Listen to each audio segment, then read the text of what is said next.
So, let's continue. Silent Hill 2 Remake. Last time was just wrapping up the Brookhaven segment. About to go out into the otherworld streets, town streets after Brookhaven. Yeah.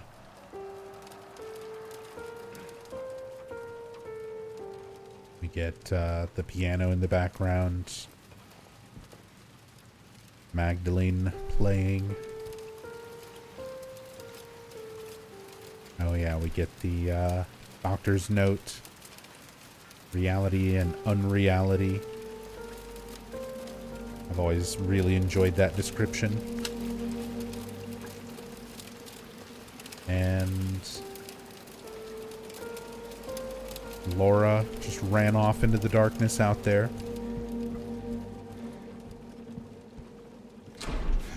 And I will say, like, in terms of segments of the game that I feel like the remake kind of improved on them, I really like their streets. I really like their otherworld streets. This whole segment is a lot more involved now.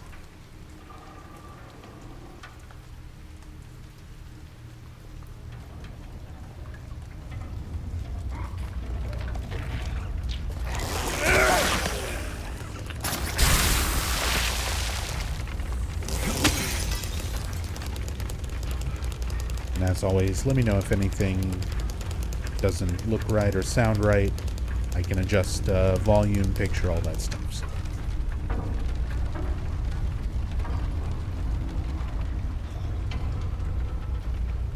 Blood Countess, you noticed through your playthrough of Silent Hill 2 Remake, can't access the S rooms in Brookhaven. I will have to double check that on the next playthrough.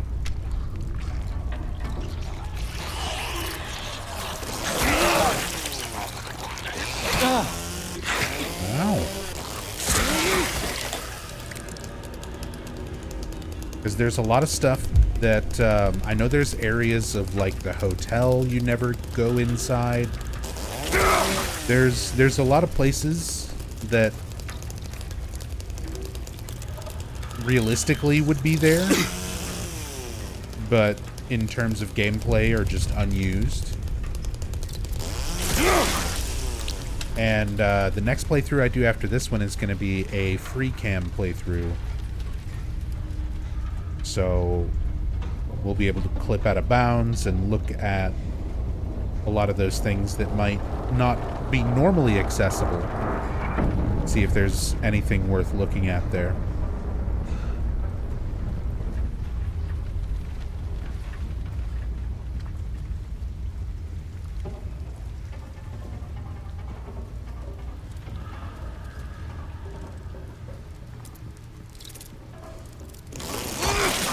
Try to leave James injured for a little bit.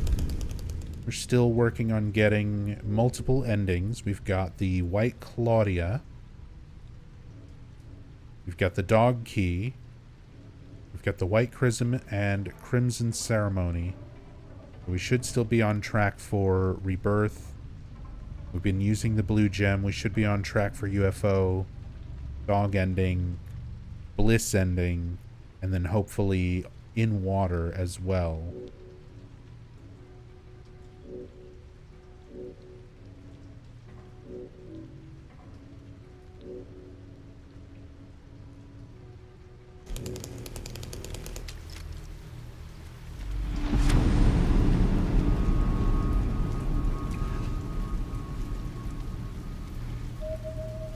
That sound cue.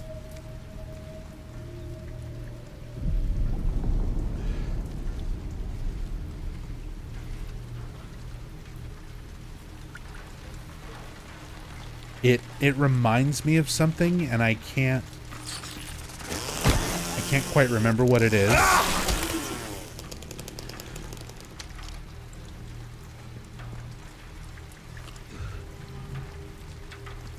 Like Max Payne.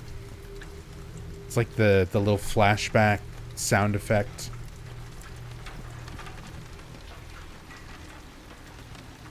There's a weird repeated sound in the TV show Lost.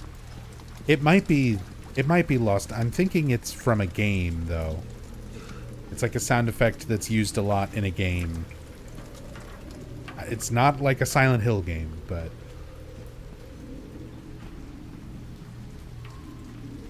just that really like high-pitched impact sound.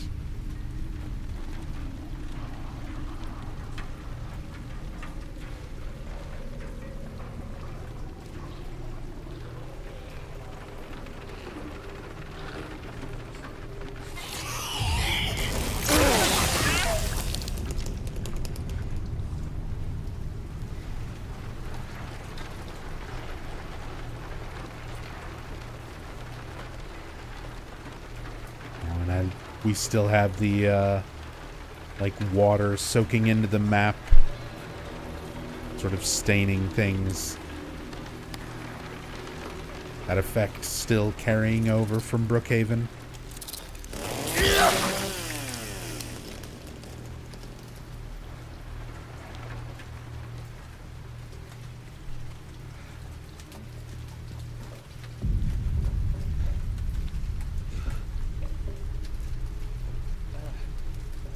I do like the way they highlight.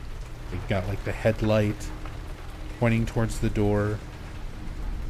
Things like that to kind of naturally direct the player around things.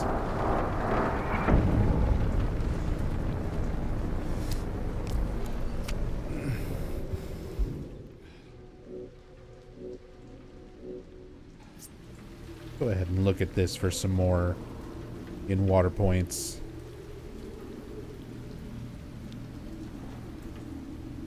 Blood Countess said, I love how Bloober did the Otherworld version of the town.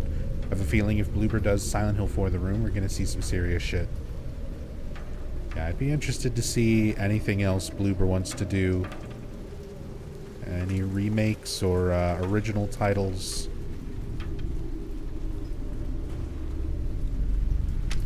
Because I feel like they did really well with this one. I do think it's important having a few core members from the original team as consultants. I think that makes a really big difference.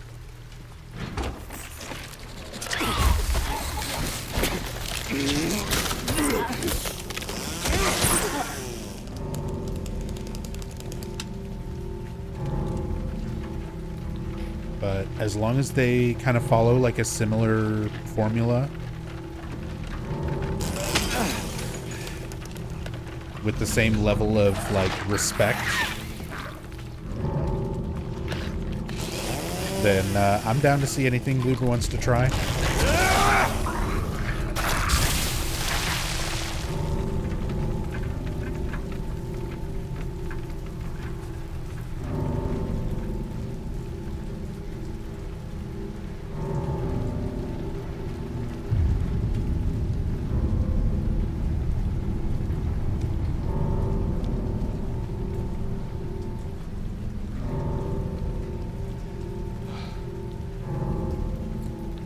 Legate says, do you kind of feel, though, the remakes of the world leans a little too much into the Blood and Rust formula and not the waterlogged, morose theme of the OG?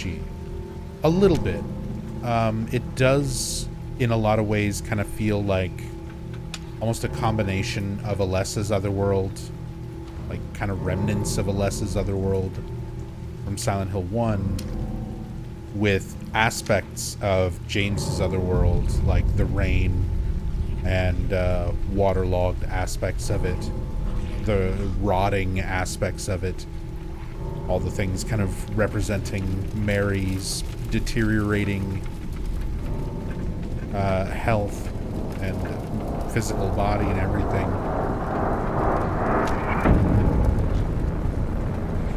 So it you can see what they're going for aesthetically, like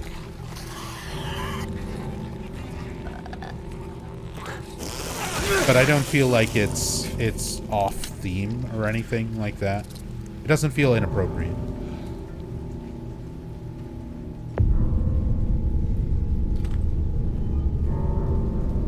I guess your question was, do I think it leans a little too much? I would say no.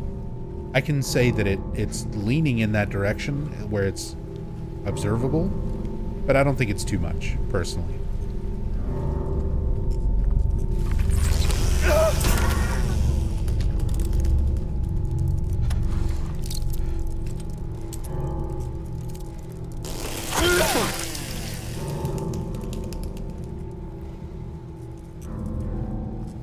Regarding the sound again, it was bugging me too. It reminds me of the start of the day sound in Majora's Mask. That actually could be it. That's... Oh, speaking of which... kind of similar.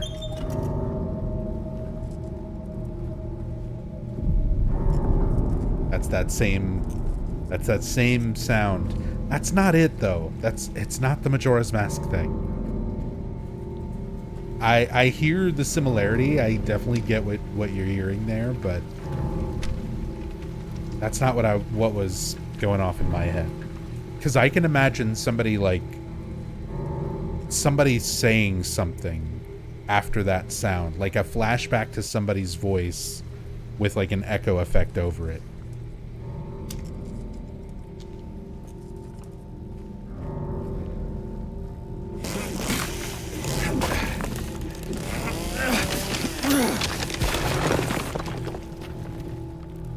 Movie trailer boom sound. Very much.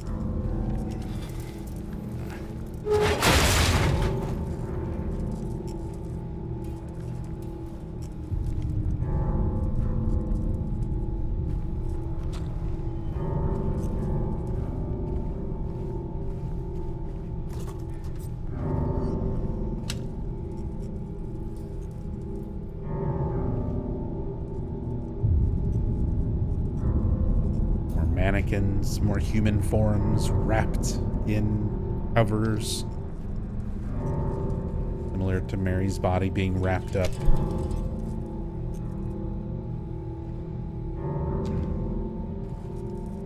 This is one of the mannequins that's like, I know some of the mannequins are posed like Mary. We don't have the actual image to compare, but there's a photo that's in the assets for the game. You see it during the endings, and you see a very heavily obscured version of it in the apartments, in the recreation of James and Mary's home in the apartments.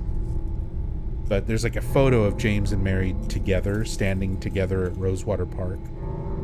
And Mary is posed very similarly to this.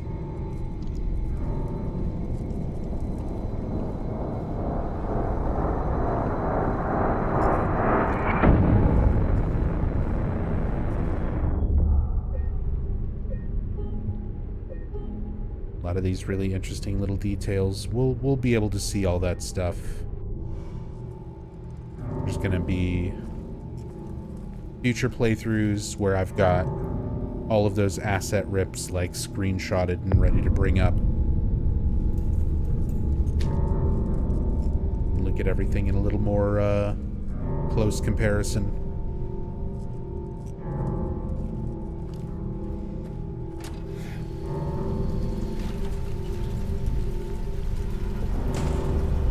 Laura, stop! It's dangerous! Laura, stop. Dangerous.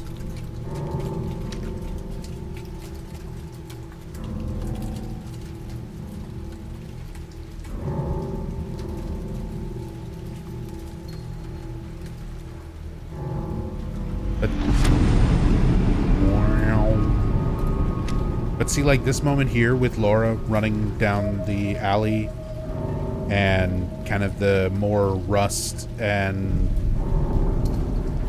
you know, dreary blood aesthetic here. It feels intentional. Stuff like this feels sort of, look what we can do in the style of Silent Hill 1. It's not to the point where, like, I feel the aesthetic takes away from the feeling of the game, or it doesn't feel, like, inappropriate for James.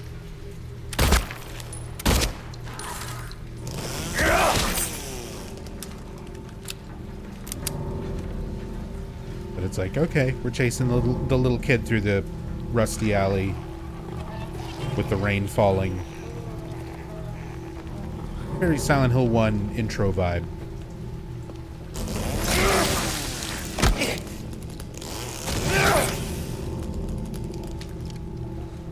Because even though you are chasing after Laura in the original, they really kind of... You don't have this moment that's kind of like emphasized. You're chasing behind her and yelling out to her and everything.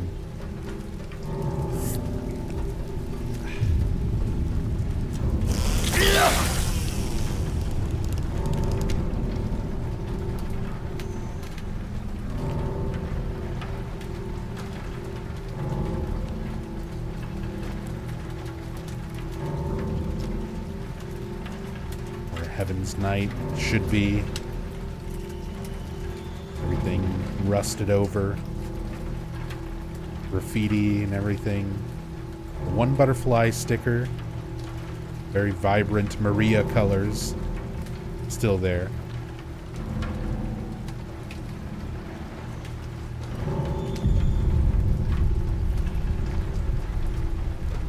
And a mysterious bits and pieces of floating bug.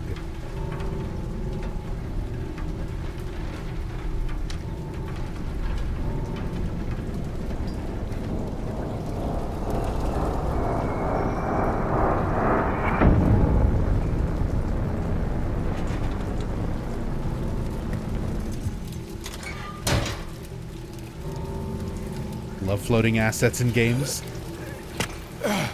It happens. Stuff gets overlooked. As long as it's not something really important in like major cutscenes and things like that, it's usually not too distracting. There's also like a phone, I think, in this game. There's a phone where there's the rest of the phone booth is not rendered, so you just see like the receiver floating in the air.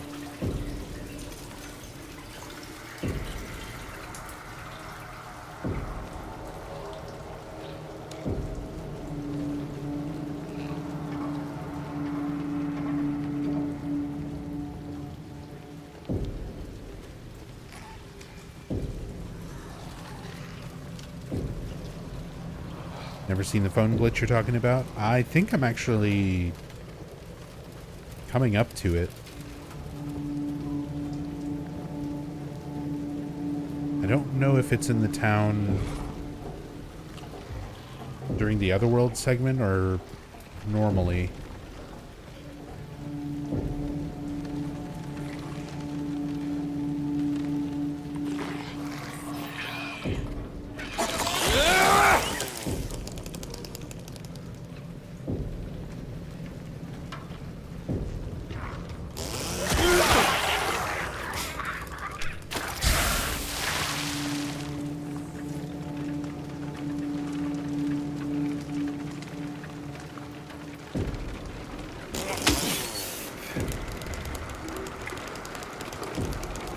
Unforgivable, cancel all future projects.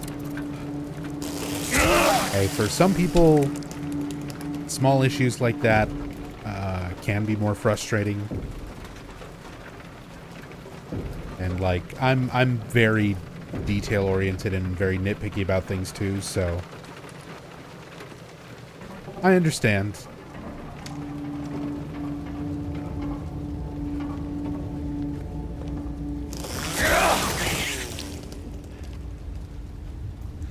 But I've also tried, anybody who's ever tried to make a game, even a really simple game, just like, I started trying to figure out how to make a card game back when Silent Hill Ascension was going on, and I was going insane, and I just needed something to do while we sat through those mind-numbing episodes every day. And we were trying to work on this like collectible card game. And even something as simple as that, like static graphics that just need to sort of be clicked and dragged.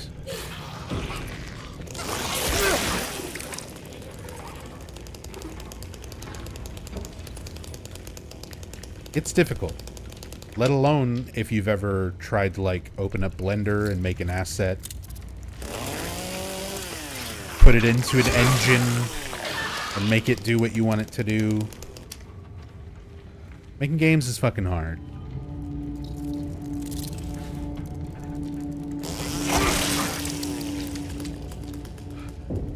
And I highly recommend trying it. There's a decent chance you will fail, as I have also failed, and never want to try it again. But it does give you a certain respect, I think, for how difficult even very, very simple things in game development can be.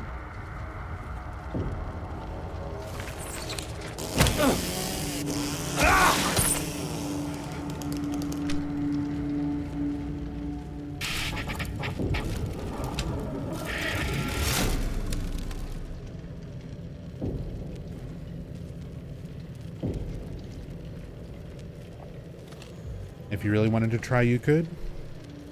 You can, Ben. There's a lot of free software out there. There's a lot of free tutorials and stuff on YouTube. That's all I do. Get free software, watch free tutorials, try to make stuff. Satori Earth, thank you for the raid. Very much appreciated. Welcome, welcome. Hope you're doing well. Welcome, everybody. We are doing our slow story playthrough of Silent Hill 2 Remake, talking about all sorts of little details, trivia, lore, interpretations, fan theories.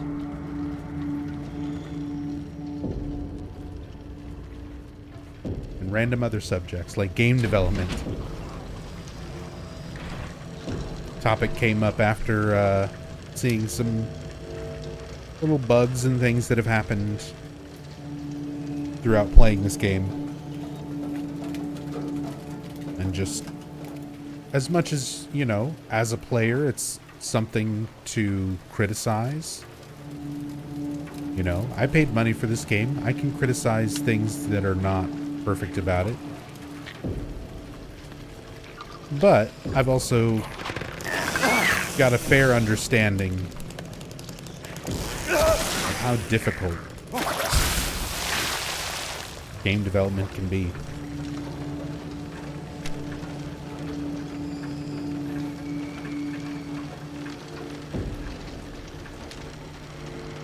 Lakeside Diner.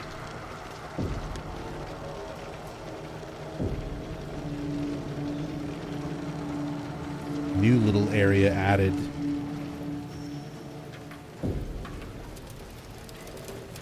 More Silent Hill school buses. Not Midwich Elementary school buses, just Silent Hill. Which is a bit strange, but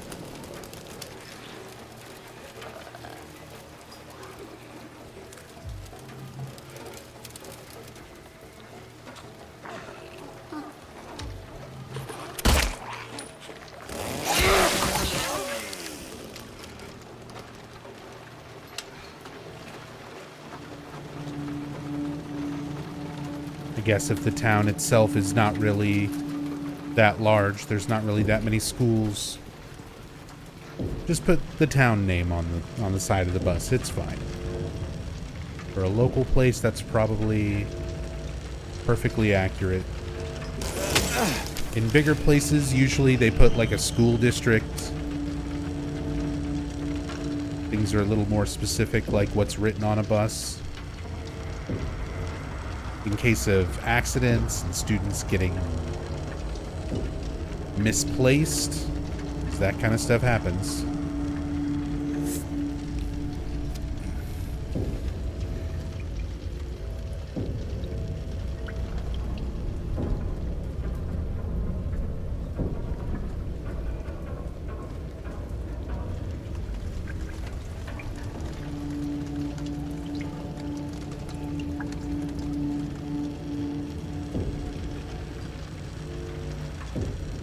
like the sound design, the buzzing coming from the neon sign there.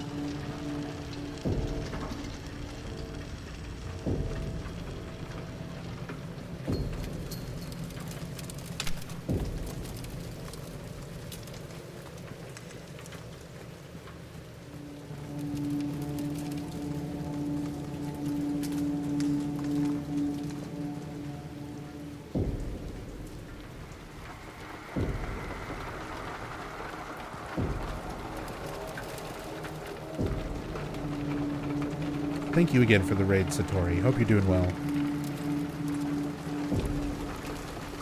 What were you up to?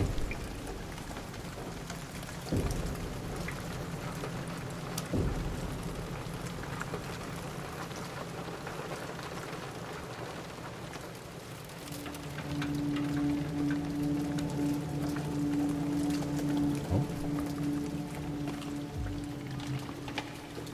Like, I know there's a lot of supplies that I'm not going to use. Doesn't mean I am not going to collect them.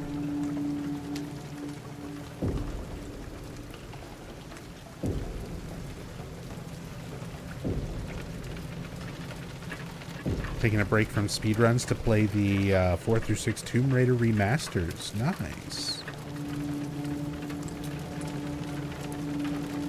Very nice. A lot of people I watch have been revisiting Tomb Raider.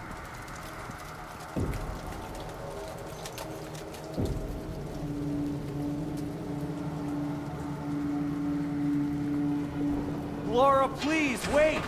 Oh, there she goes. This is a neat segment that I kind of got. I didn't experience it correctly on my first playthrough.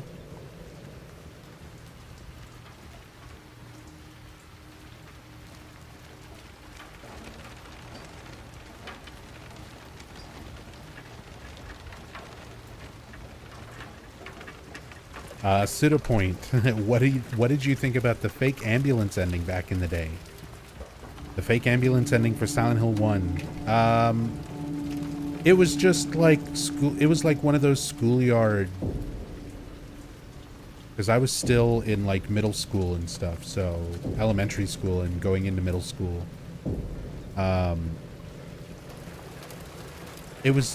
That was just how kids were then. The internet wasn't what it was now, where you could easily look stuff up and fact check things and just pull up YouTube clips. So a lot of times you'd have to go off of what people told you. So when stuff like that just kind of spread around, there was all sorts of things like that for lots of games, and almost never true.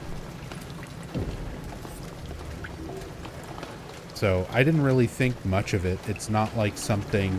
It's one of those things that I can remember spending maybe an afternoon with a friend trying lots of stuff. Just trying things in games. Seeing if we can discover something. Or if you were lucky enough to get like a step-by-step thing from somebody, or from like the internet, which, like I said, at that time was a rarity, where it's like, here's what you do for the ambulance ending, which I don't remember anything like that even really being a thing. I just remember hearing about it from people on early internet forums, super early internet forums, talking about it. Maybe having an afternoon where I tried to get it, and very quickly you're like, yeah, this is nonsense.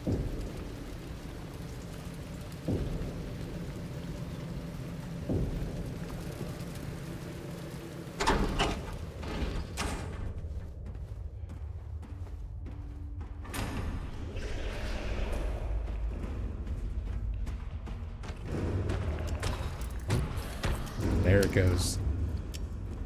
Yeah, so I missed that on my first playthrough because I was going slowly and kind of taking my time looking around the tunnel, looking at details. And I recognized, you know, where we're at in the game. Like, oh, we should be coming up on mandarins. That I was too far away and not looking directly ahead on my first playthrough. So when it gives you a little glimpse of the mandarin crawling away from underneath the grating there that I missed out on my first playthrough, looking at other stuff.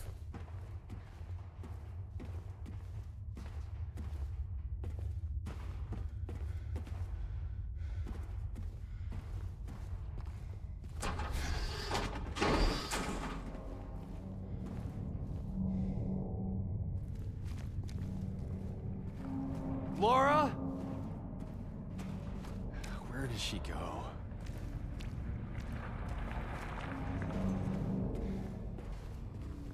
Where did she go?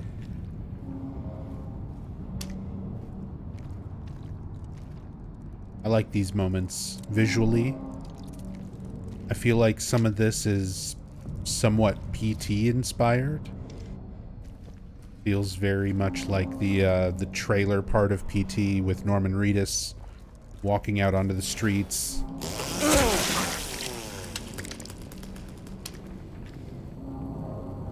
Seeing just kind of the taller buildings at night.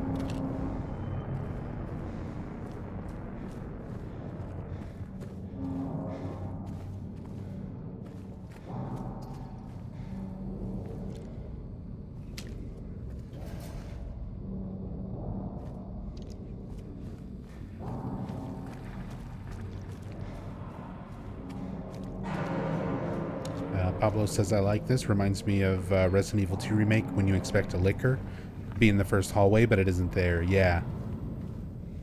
Very similar. Very, very similar in tone. You get the little elements of foreshadowing, kind of playing on your expectations if you know the original.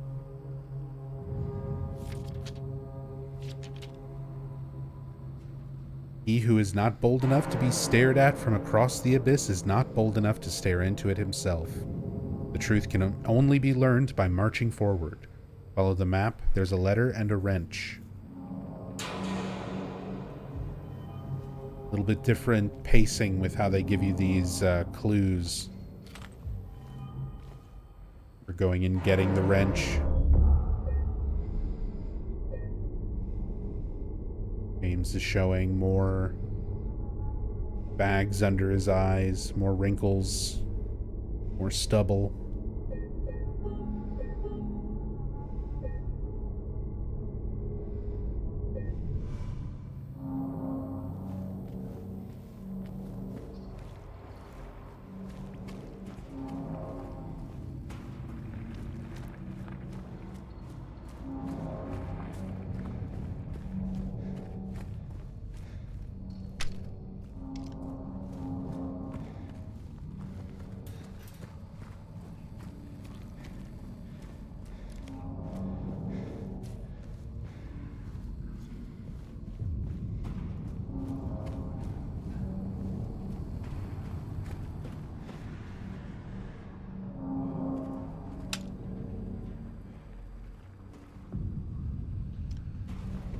All these little, somewhat familiar parts of the town, laid out in ruins.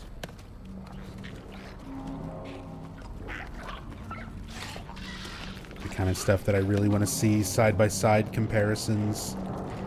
Like how it is normally. Ow. Versus how it is in the other world.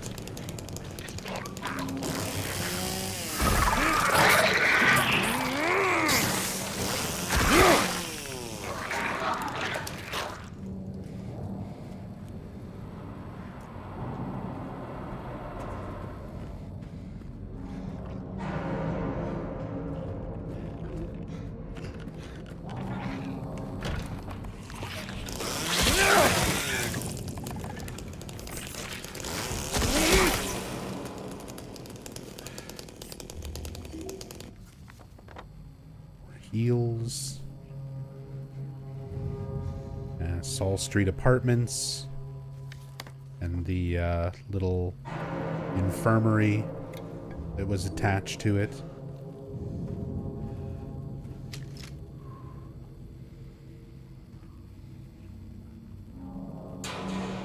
Just everything, even the lamp is like wrapped up in something.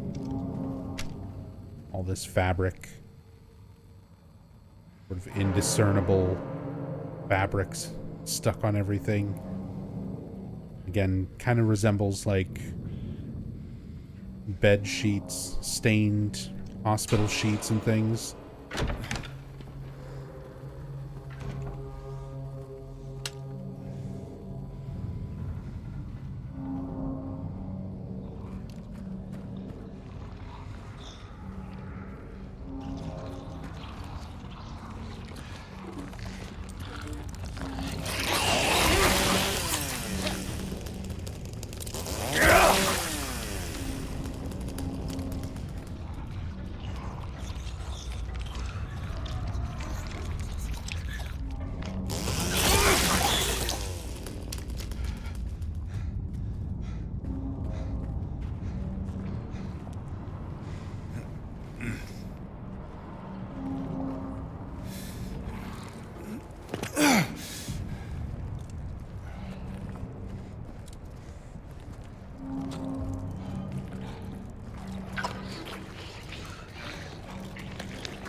Okay.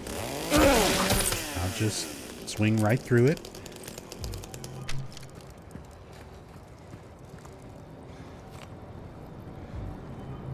Pseudopoint says, I've noticed some nurses are wearing stockings and some aren't.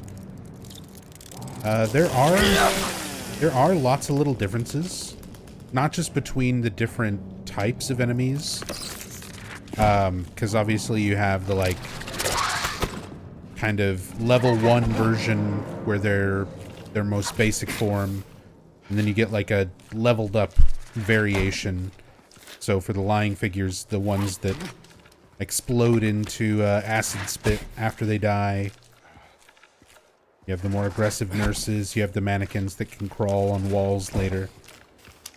But even among just the variations, there's also different designs. Like each one has a couple different design variations. It's one thing I'm glad they did, because there's not really a lot of enemy variety. And that's, you know, even considering the original. The original didn't have a whole lot of enemies either. So adding some ways to kind of distinguish them visually and just the different behaviors. It's a good way to add a little bit more to the enemies without, you know, just completely adding new ones.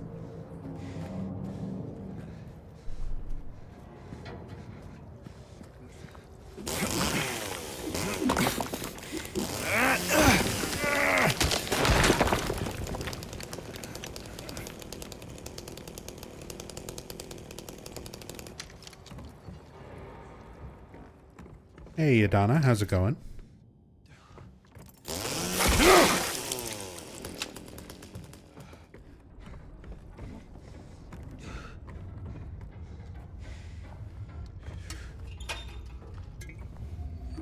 Got that.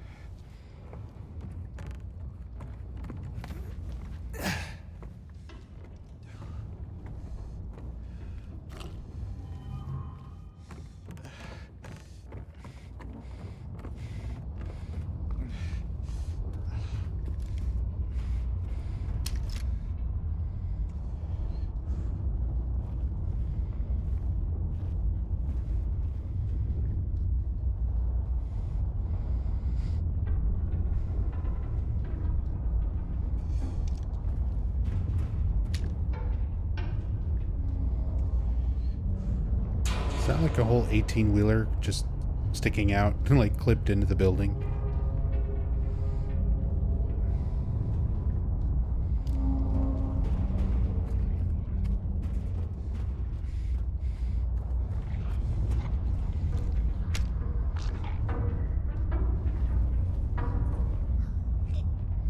Cavernous voids.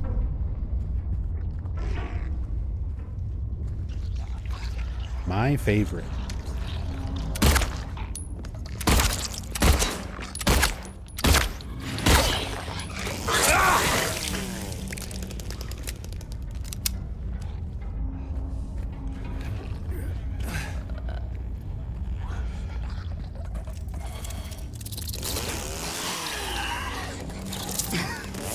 Kill the bug, James. Kill the bugs, kill the nurse. Kill the bugs.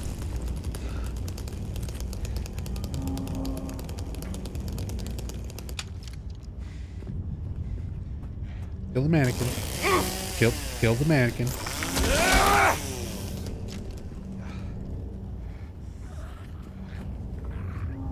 We're doing our best.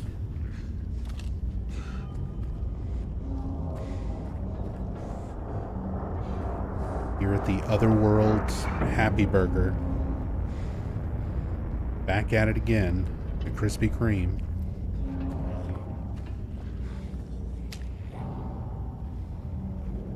You can actually still see some of the menus.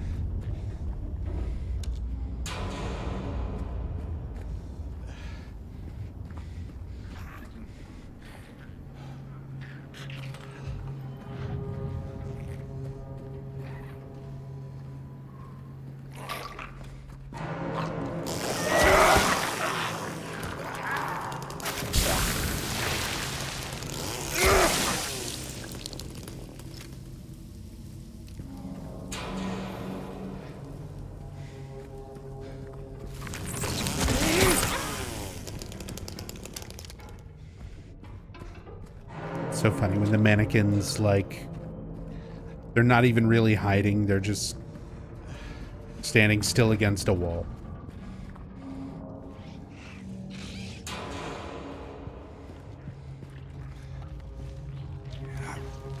What if Angela worked at Happy Burger?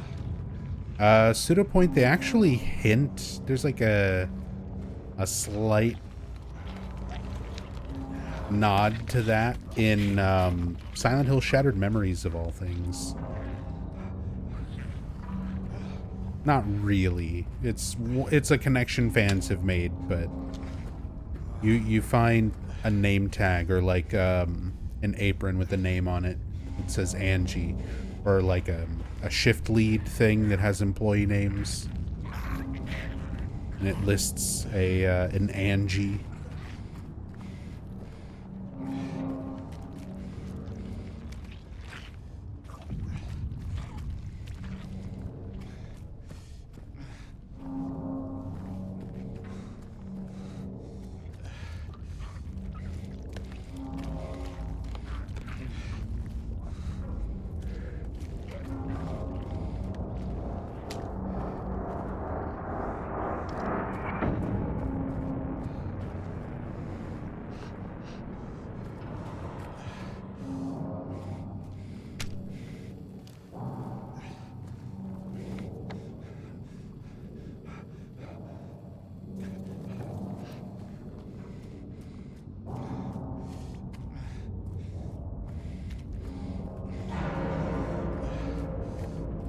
They give you that, kind of go through.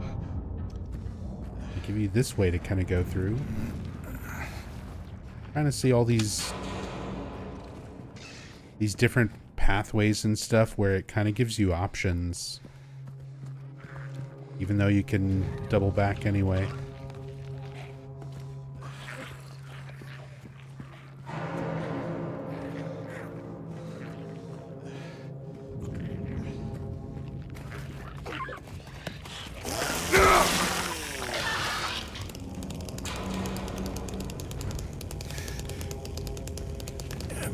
When's the free camera stream? Whenever I finish this playthrough, so probably start sometime next week.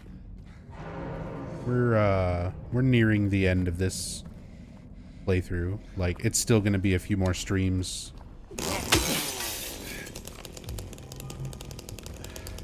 Just kind of taking our time and talking about stuff, looking at stuff, but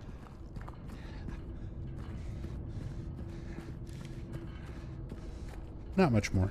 And then free cam stream will be the very next thing I do.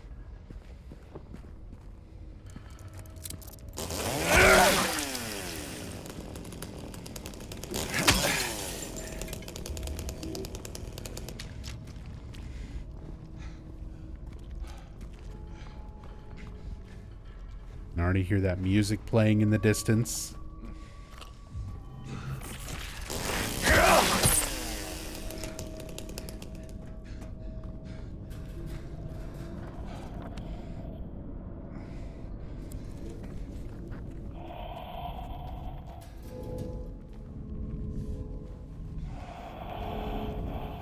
Breathing, that heavy breathing sound, very similar to what we hear in Brookhaven, in the room where Maria stops and rests.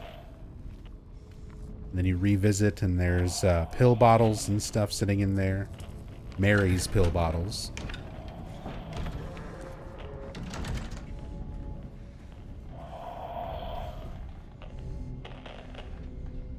We get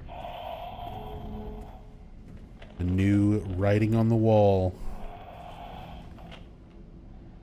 There was a hole here. It's gone now.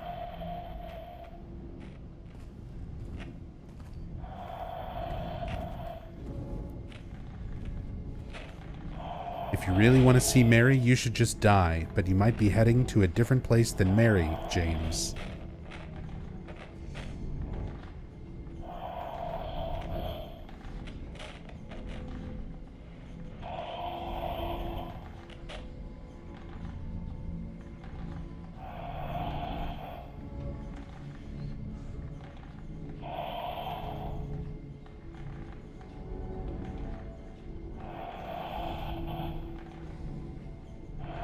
I'm looking at the capitalization. They do, like, capitalize very specific parts. Oh. Static sound started to change there.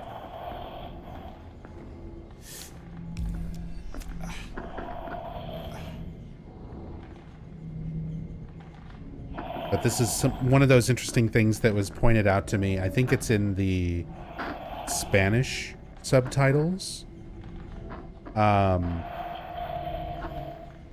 There are certain letters capitalized that when you take just the capital letters and group them together, it spells out like, where is Mary or something like that.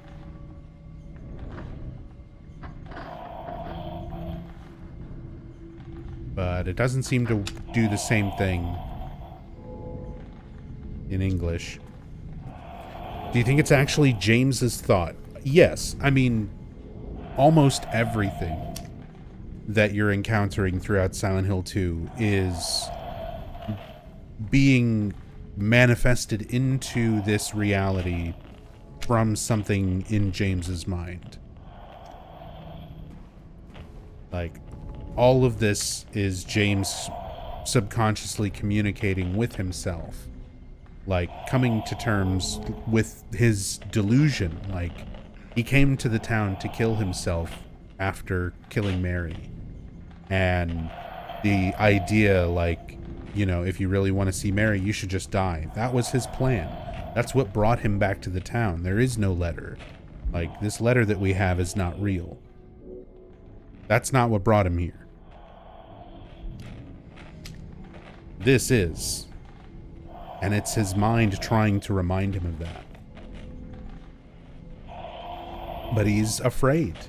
He's afraid of death. He knows that by killing her, he did something horrible. And even in death, he might not be with her. So he has a fear of death as well. A lot of that fear of death, a lot of that suicidal tendency, that reason for bringing him to the town is being very heavily projected into the things that manifest around him.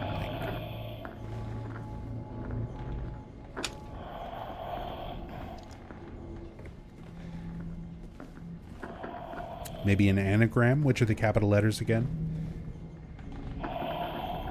So I-R-L-A, 2 E's, M-O-U-D-E,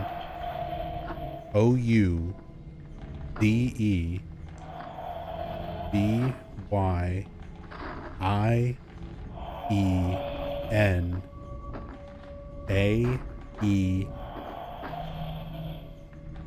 and then Mary's full name.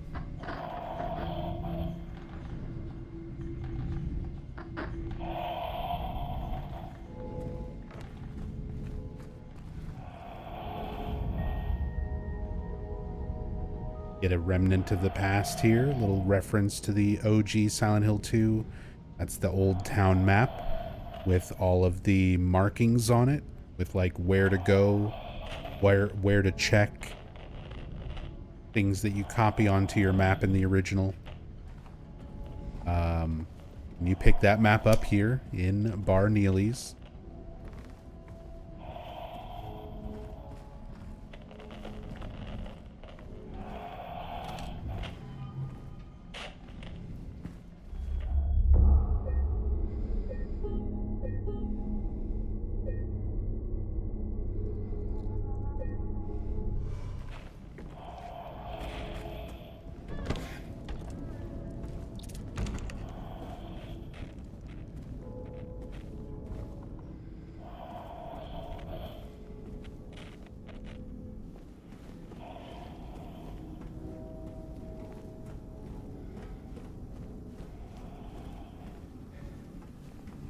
Clef the Mouse says, I think you can spell I need you, be real, with the letters other than Mary in all caps. That would be thematically appropriate. If that's like an anagram. If that works with the letters given.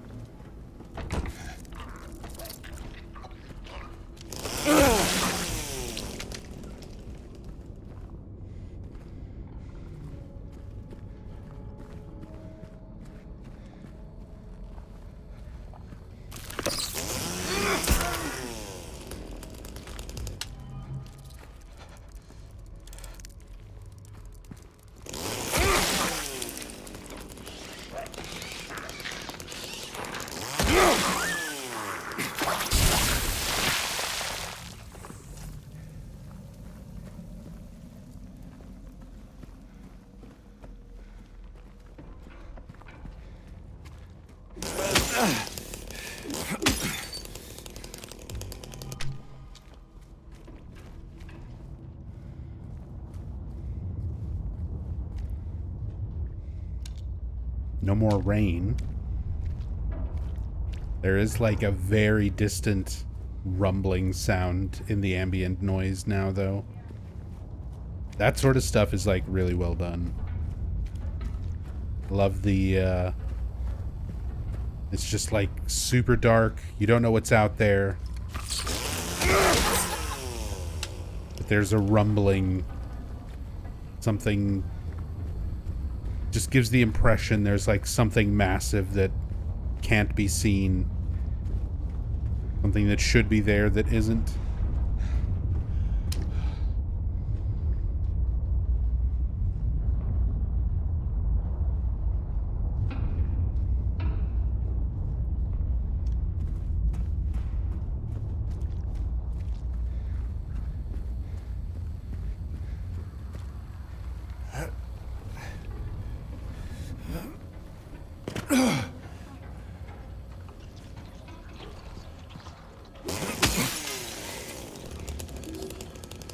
I can already hear the phone.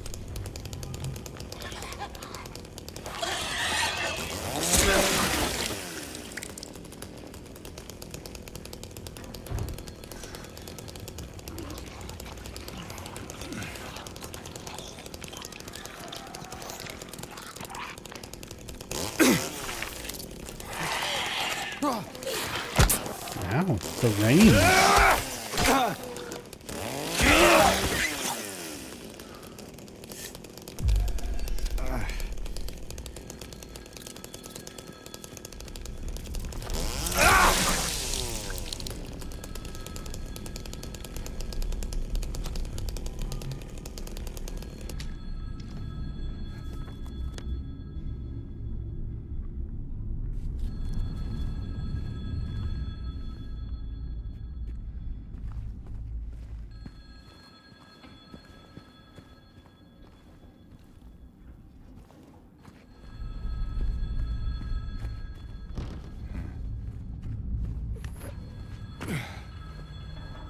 Where the laundromat and bookstore are, or the cafe. Oh yeah, bookstore.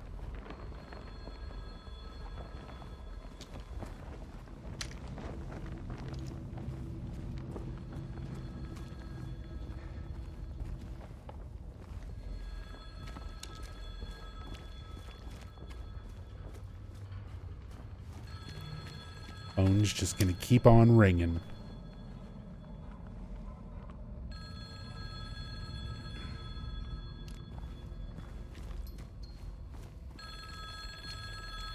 All right.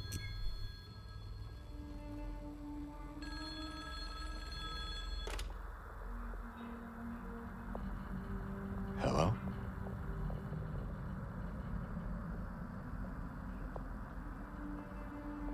Anyone there?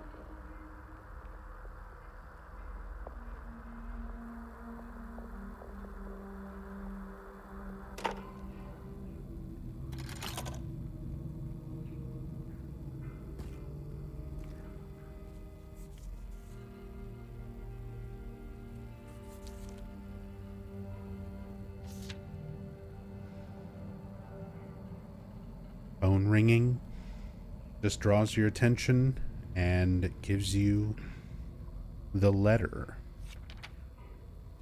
A letter. Or perhaps you are a fool. The truth usually betrays people. You should know. The key is in the park.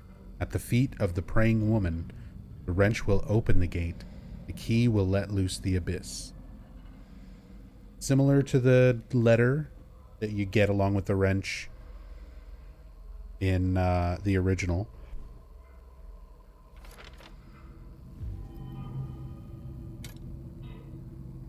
Collected in a very different spot.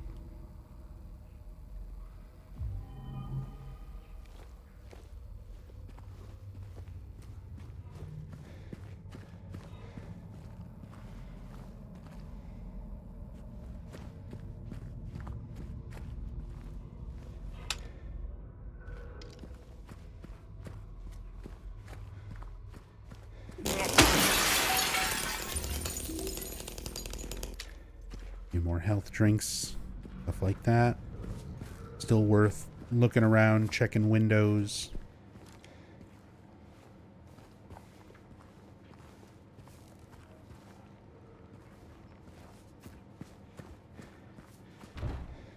It reminds me of Heather's phone call minus the happy birthday voice. I mean, the happy birthday voice is what makes that whole call, that whole scene. Reminds me a little bit more of Silent Hill 4 when you try the phone in Henry's room the first time. He's like, huh? Cord's cut. He's barely awake.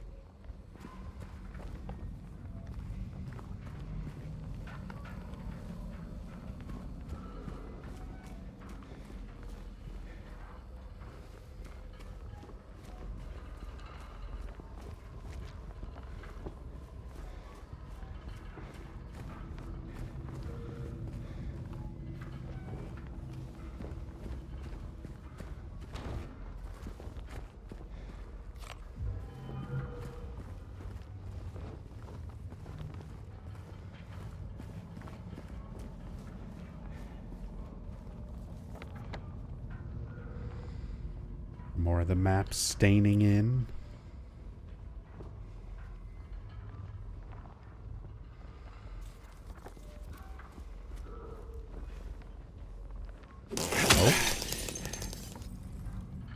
Got our photo. Number 10. They're here.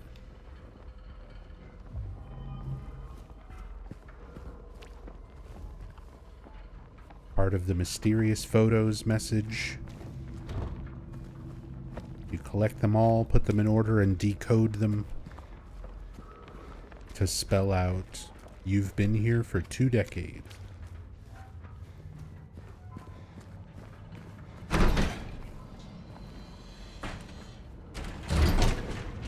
Cool little Easter egg for people, players to solve.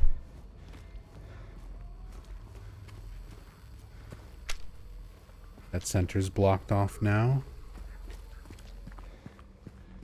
I'm pretty sure it's the same way, even if you didn't pick up the dog key earlier. You really want to make sure and collect everything first time around. You don't really get second chances.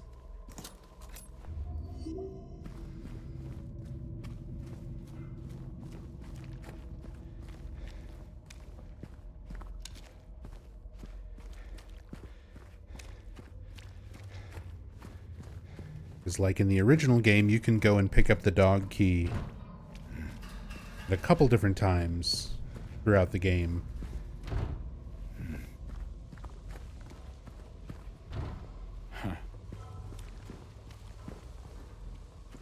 But certain things you can never backtrack to. You can never backtrack to the blue gem.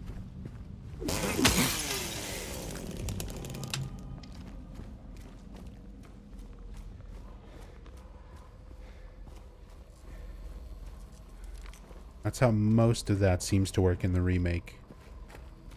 You know, once you miss it, you miss it.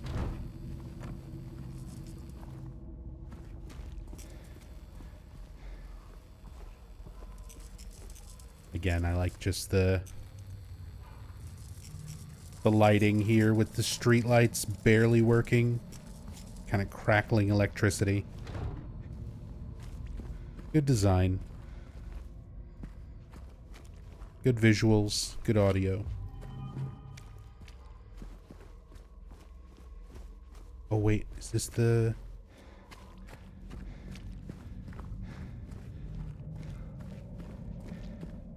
I thought the floating phone was kind of over here.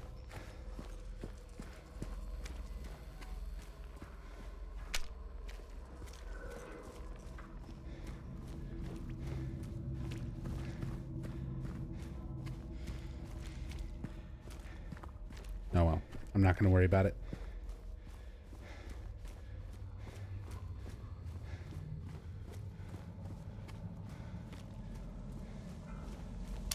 We're going to go through the door that wakes in darkness, opening into nightmares. The texture that floats in front of the fabric. It actually looks a lot better now. I wonder if that got changed at any point.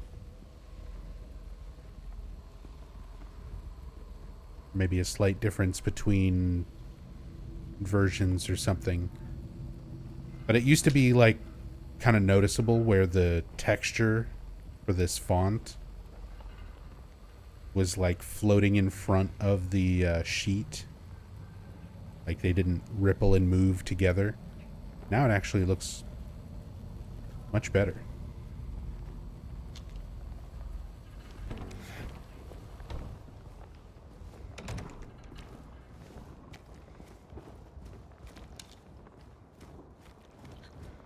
Oh, Mary's gasp. Trying to keep track of all the moments in the game where that happens. We're approaching Nathan Avenue, what would be Nathan Avenue, heading towards Rosewater Park. Somewhat similar to like where you come out from the apartments onto Nathan Avenue, where we hear it earlier in the game.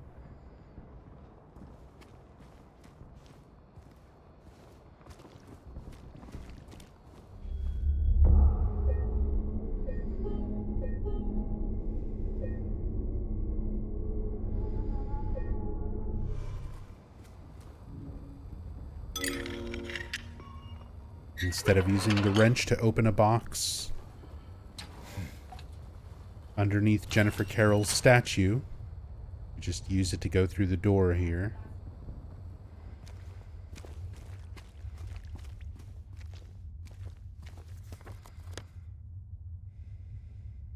Bolted gate.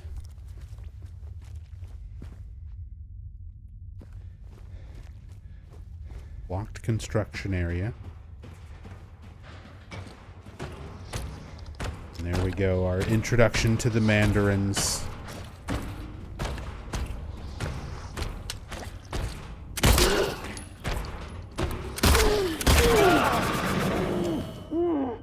Our proper introduction.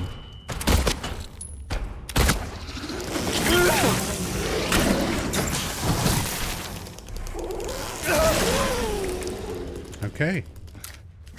It can still be chainsawed.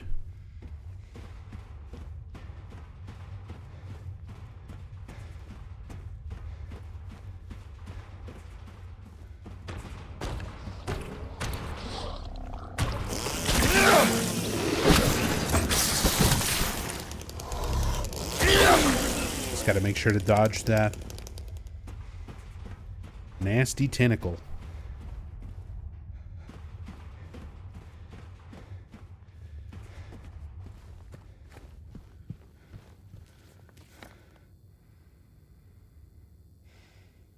Oh yeah, see, it doesn't go straight through the rose water. This is kind of like what should be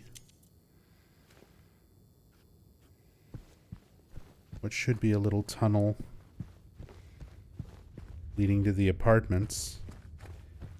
Interesting that we get that little flashlight radio buzz moment.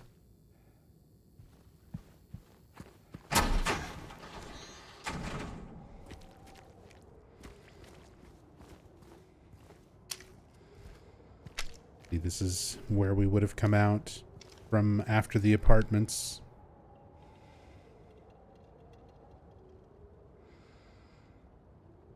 Going towards Rosewater, where we not first, but one of the times where we hear Mary's gasp. I think technically the first time is in the Saul Street apartments.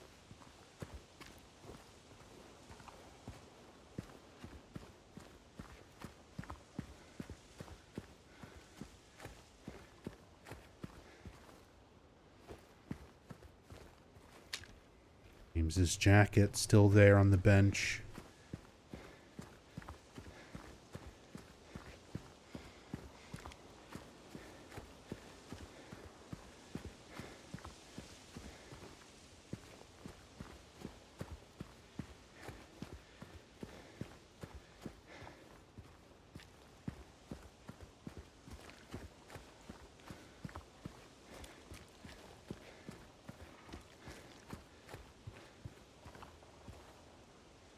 Pamphlet's still there. Pretty much everything's still laid out the way it was.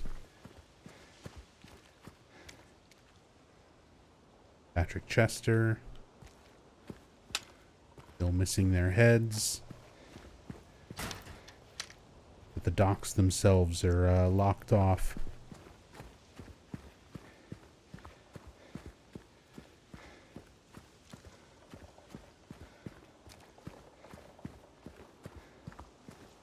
Kind of forces us to go around this way. And this is a new scene that was added for the remake.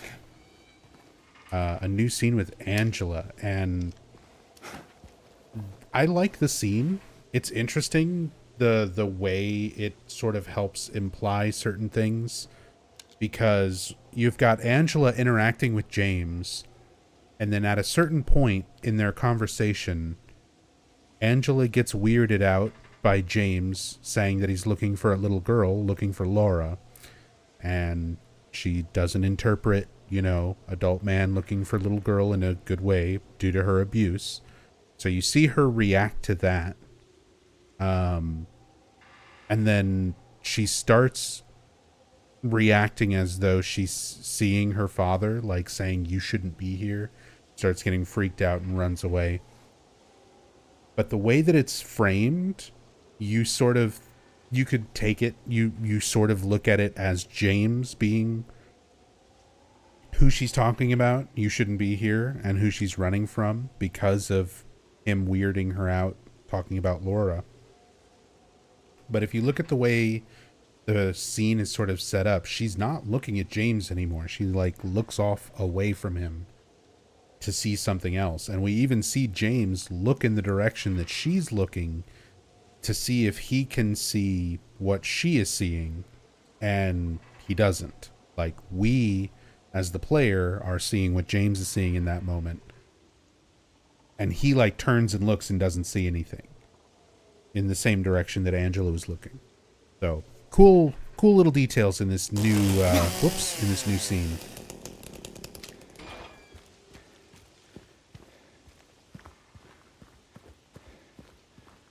Also, audio cues you can hear in the background. Yeah, you've got to listen really close for it. At some point in the future, we'll do a playthrough where we like mute the music and everything like that to focus on some of the sound. But yeah, you can hear like footsteps and things other than that are not hers or James's, you know, kind of implying that there's something there, you just don't see it, or someone.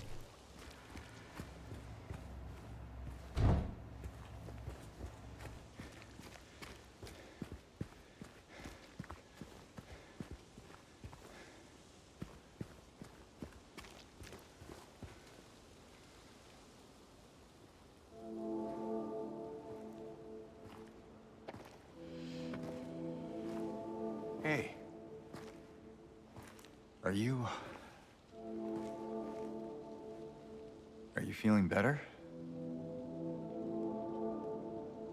This place is different from what I remember.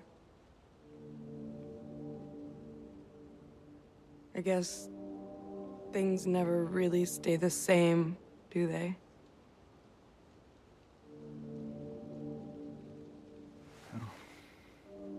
Yeah, I guess not.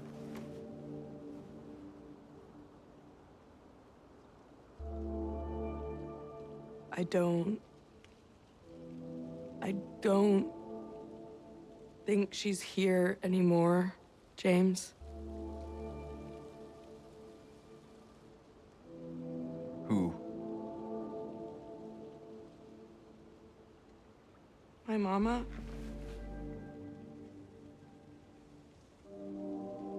She doesn't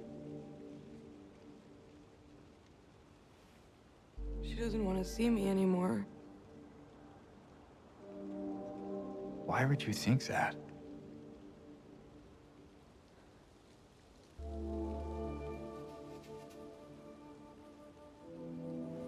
Anyway, I'm happy to see you. Happy to see me? Alive, I mean. Oh. Yeah.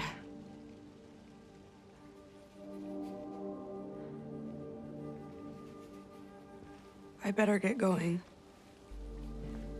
You still don't want me to go with you? If we stick together, we might just make it out of here. Out of where? This town. Silent Hill.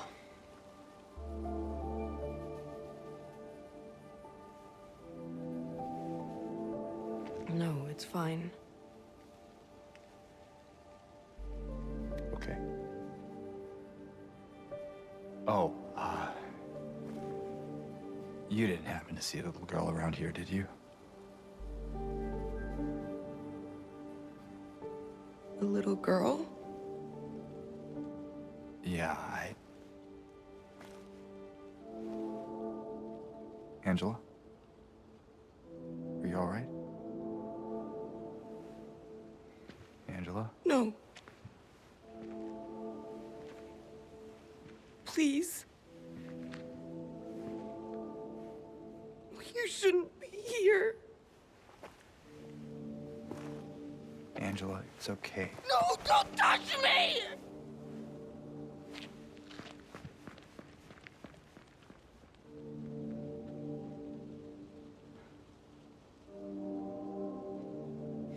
Yeah, really, really good scene. I like the the performance again. Gianna Keel's performance as Angela, like, I wasn't super keen on it at first, but it's one of those things that I've warmed up to the more I hear it. And scenes like this really emphasize some of the stuff that I really like that she does well.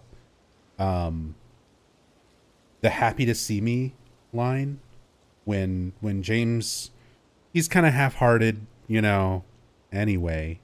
That's that same line that pissed off Maria so much, because she probably has heard that 1,000 times from James as Mary, that anyway, where that's James's line of like, I will begrudgingly comply now, you know,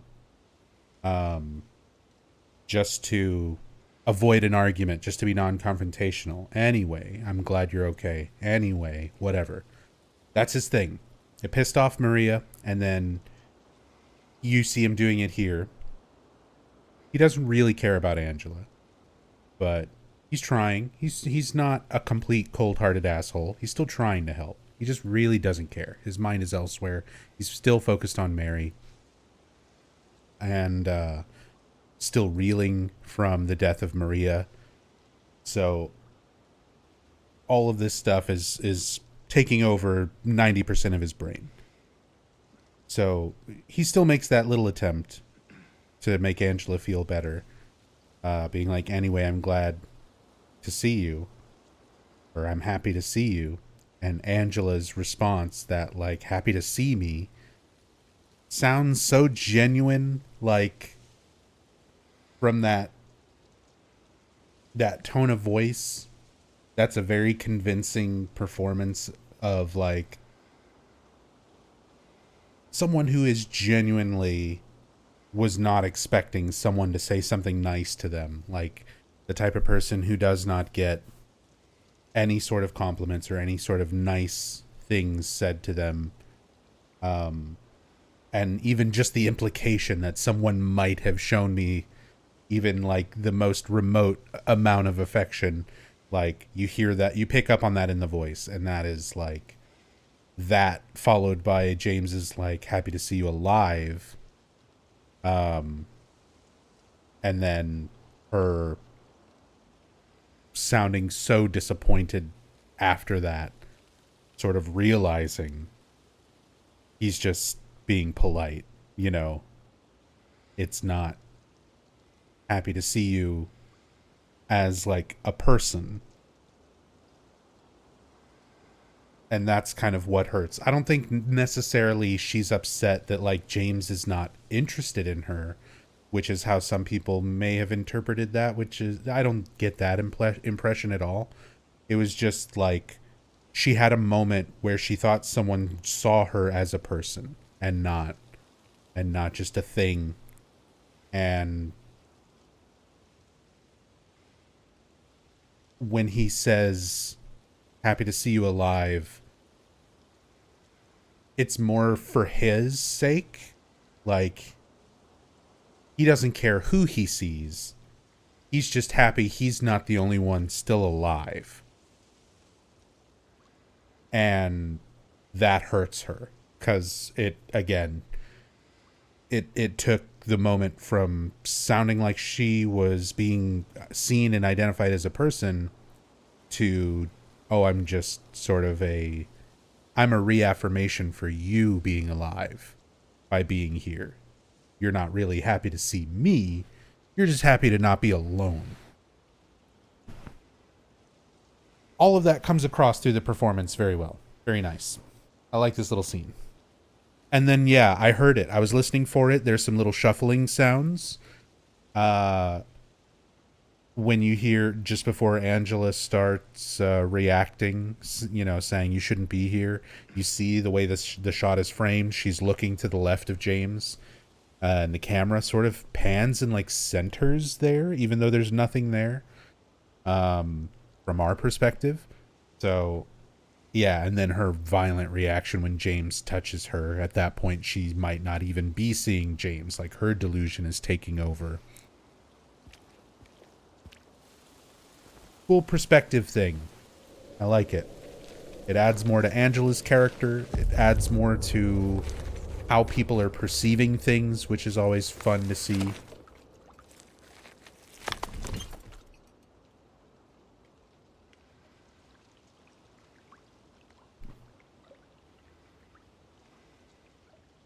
We get our Historical Society key and a note.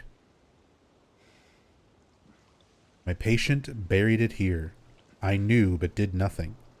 It made me uneasy to have such a thing near. I wasn't looking for the truth. I was looking for tranquility. I also saw that thing. I fled, but the old society was sealed.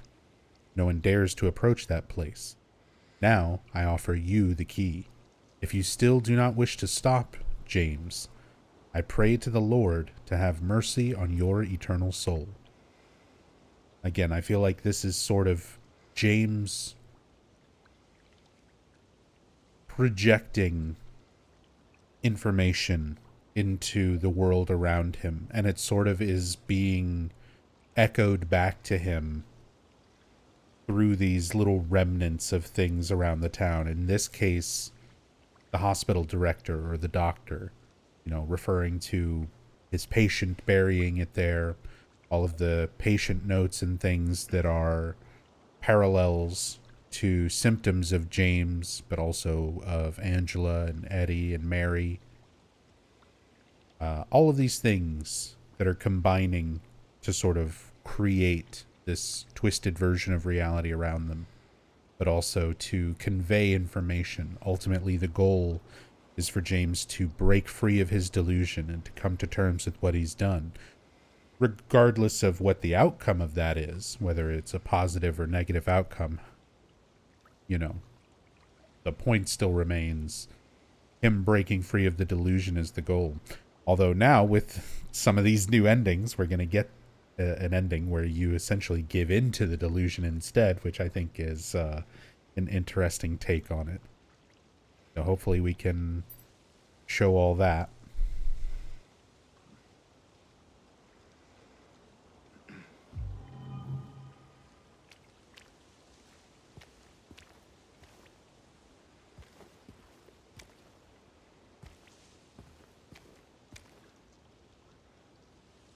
All right. Key to the Historical Society from under Jennifer Carroll's statue.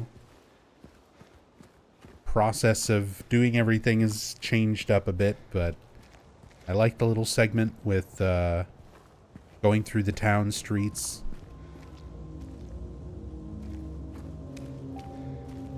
Going past the mandarins. Now we're getting fog and light again. Not just the pure darkness. This little bit of piano coming in. I like these little moments. These little ambient, just feels moments. Blue Blood. Isn't it a bit weird that James wants to get out of Silent Hill with Angela? What happened with finding Mary? The fact that he's like, oh, we should get out of here. Like, maybe we can get out of here together. That is a bit strange. Out of everything else that happens in that scene, that's probably the bit that's most uncharacteristic. And maybe, I don't know, maybe they wanted to show like a bit of difference between how James basically reacts to that with someone like Eddie, where he very specifically is like, I gotta be here on my own. I don't want you with me. Which Eddie takes offense to, as opposed to him kind of being kinder, more willing to reach out towards Angela.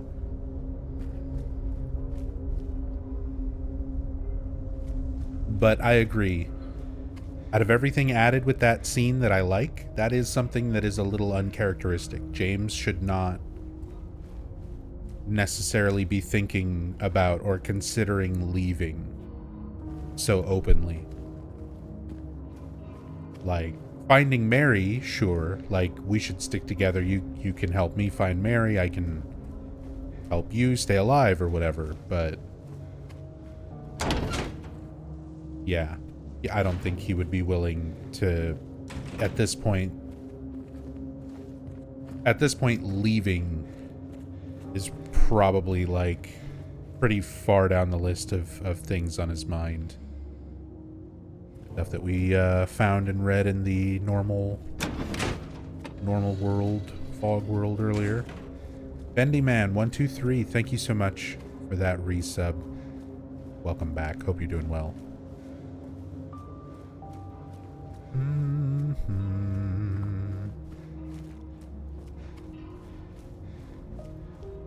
I like that we've got a little moment here to look around the town again. Revisit some of these places.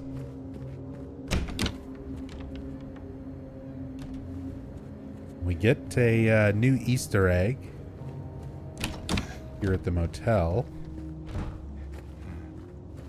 So previously, we went into the room that Heather and Douglas stayed in Silent Hill 3.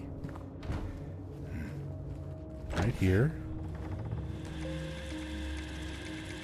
So we can revisit this now in the other world. Static on the TV with a Morse code message. This is just the same as the one in Brookhaven. Has the words again and repeated over and over.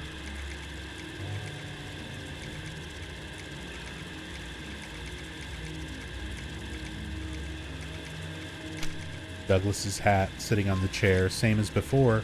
This time around, the wallpaper has been ripped open above the bed here, revealing a halo of the sun, a symbol that is unique to Silent Hill 3, created specifically for Silent Hill 3, and then, you know, became part of the lore and carried in, used in other stuff after that. But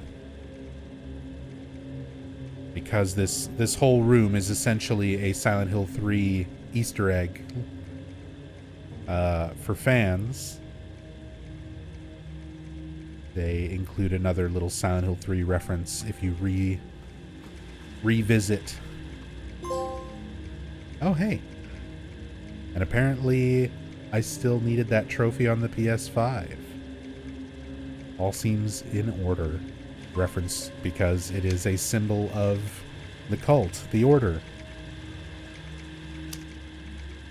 Very nice. Incredible Joe, welcome back. Thank you so much for the 20 months. Hope you're doing well.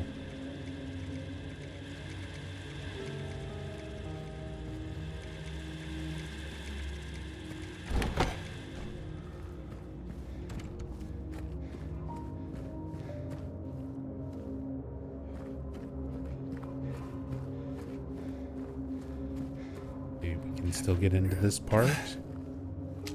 Maria's outfit. Maria's classic outfit still hanging in the closet here.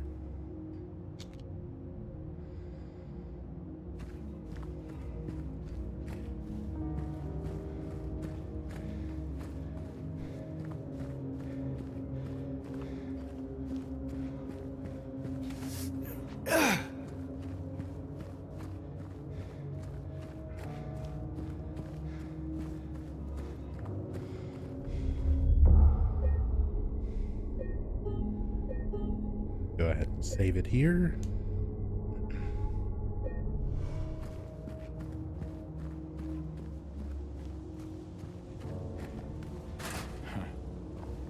Gate in the back of Jax is now closed. That whole road is just barricaded off.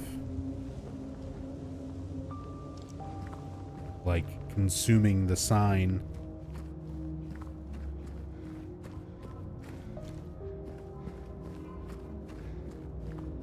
Hey, Crook 6. Crook 86. Glad you enjoyed it.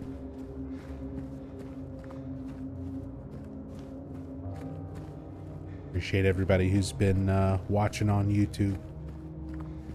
Enjoying the Otherworld updates and little side videos and things.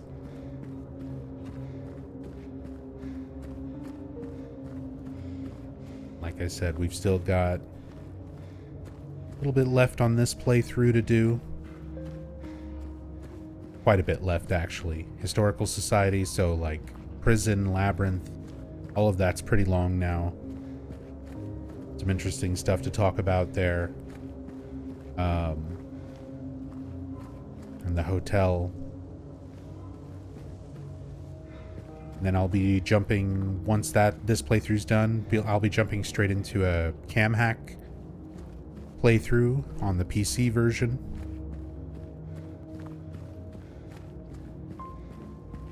We'll be taking a free cam, looking around at everything up close and personal, going out of bounds.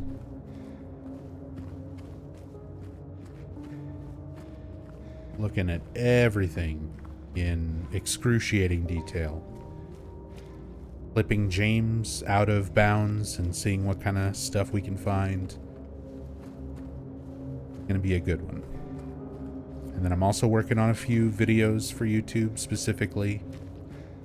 I've got another iceberg that I'm working on.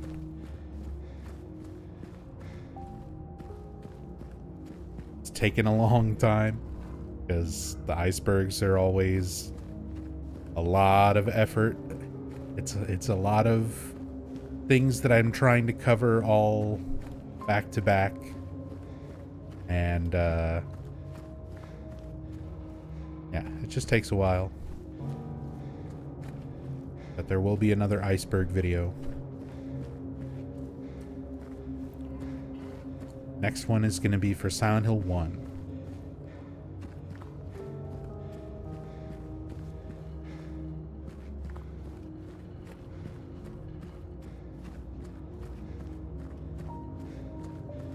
You just finished your first playthrough of this game? So good. It really is.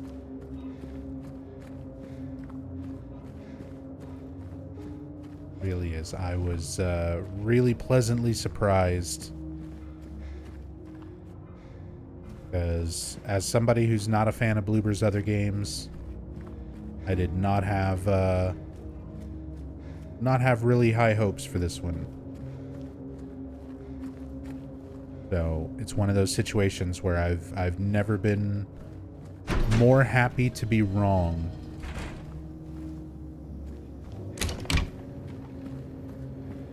I'm glad this game turned out really well. We read that. Janitor's note about the cloth.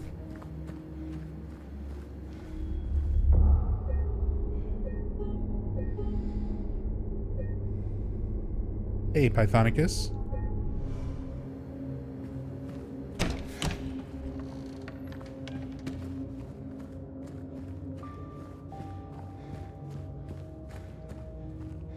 Missed a lot of the early bits of the playthrough, but enjoying the uploads on YouTube to catch up. Yeah, especially now that Twitch is going to have a 100-hour limit starting in April for highlights and uploads. So it's going to be much easier keeping everything just archived on YouTube as I'm doing now.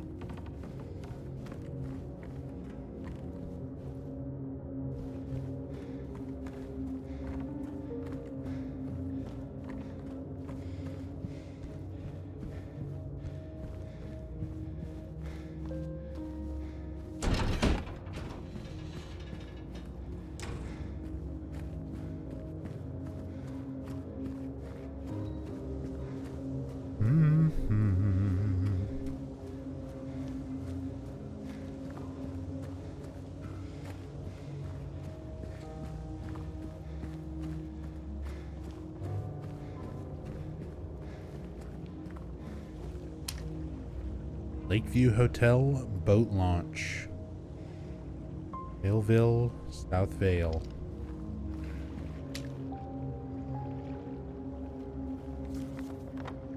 So normally, if you were going to the the Lakeview Hotel, or if you were going to the amusement park, all of that stuff where Silent Hill 1 takes place, basically, on the other side of Toluca Lake, normally you would just take Nathan Avenue.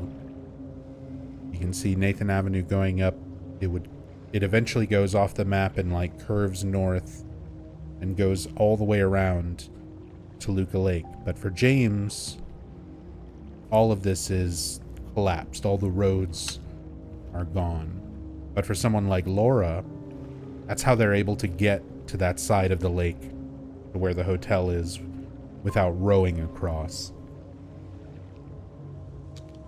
It also happens in Silent Hill 3. That's how Heather gets from this part of the town to the amusement park. She runs all the way up Nathan Avenue. It's a very far walk. As Vincent puts it, it's a bit far, but closer than heaven. As Vincent puts it, see ya, fart face. Michelle, thank you so much for the 42 months. Welcome back. Very much appreciated.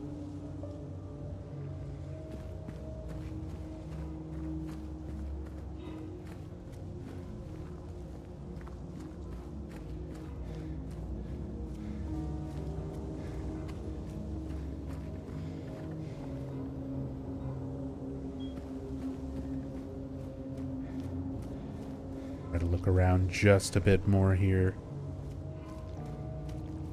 before going through the Historical Society.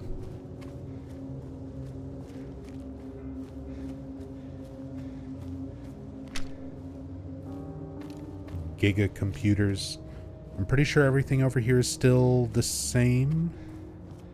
Yeah, we've already triggered the mannequins. Dead mannequins, referencing the ones that fly from over the fence in the original game. You don't get to see them do that in this, but you see some dead ones in the road.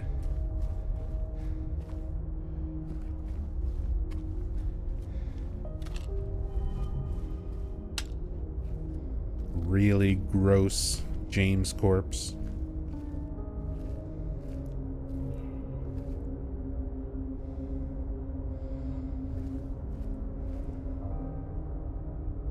That one boot.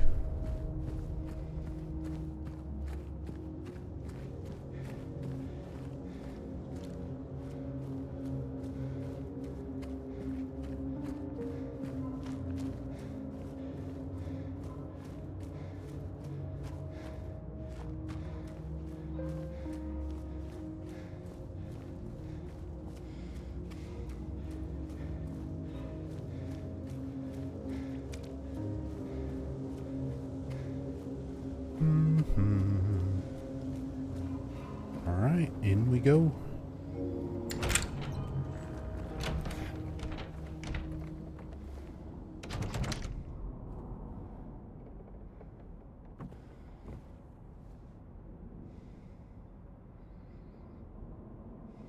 Got the Historical Society, like vintage. Excuse me.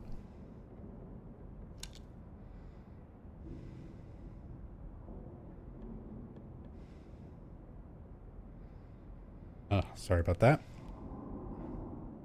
But, like vintage maps. Like bird's eye view. The area. Before the town was like as developed as it is now. Or more modern times. Speaking of more modern times, I feel like there's more presence of like computers and things slightly more definitively kind of 80s.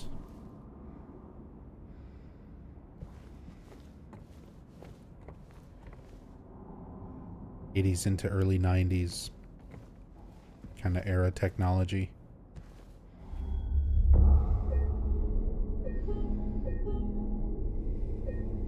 which is something that you did see in the older games, but there was like a difference.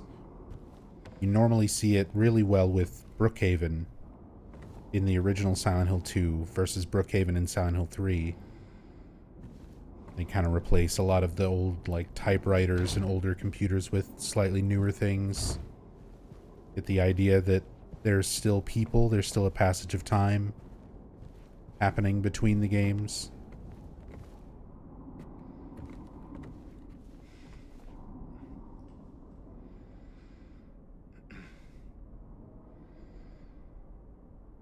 All of the paintings and stuff foreshadowing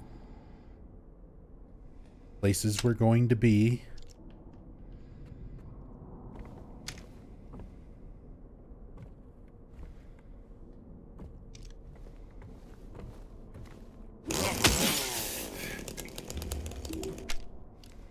And of course, gotta get the health drink. Someone just put in a display case.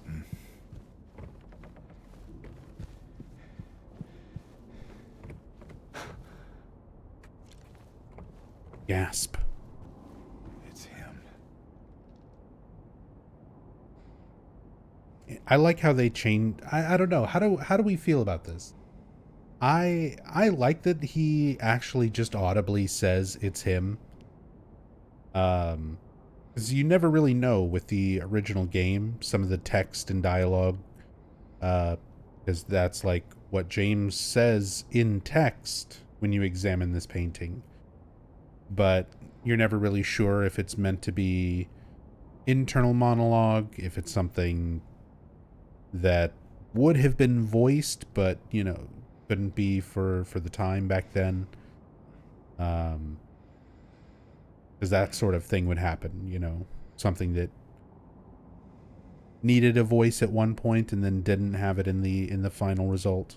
There's actually a really good instance of that in Silent Hill 1, like a whole conversation between Harry Mason and Michael Kaufman talking about Harry finding the drugs in the motorcycle, where it's voiced in the trade demo, an early like release version of Silent Hill 1, but it's not voiced in the final version.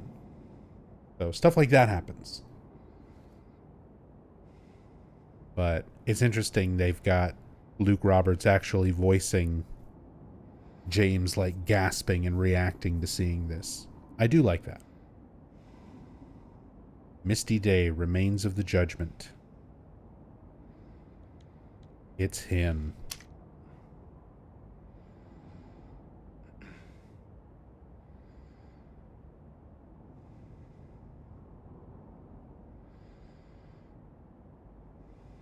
Classic Pyramid Head painting.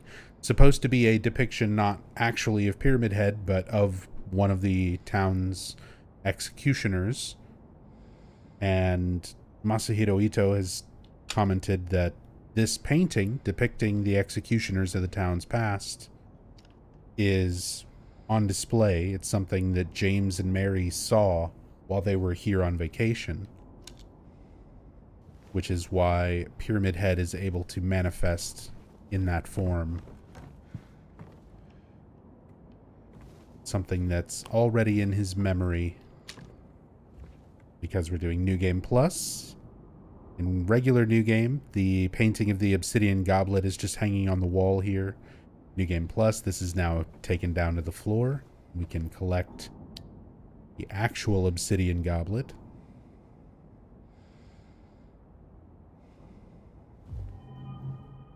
Another one towards the rebirth ending.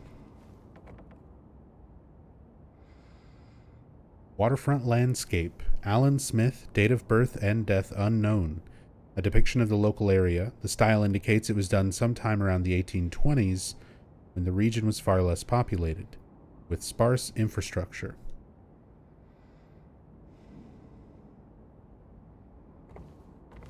Just like the original game. Same description, painter, all of that. And the fact that you don't see it. Only the description. All exactly like the original. Nowhere is here. Thank you so much for the Prime resub. 19 months. Thank you, thank you.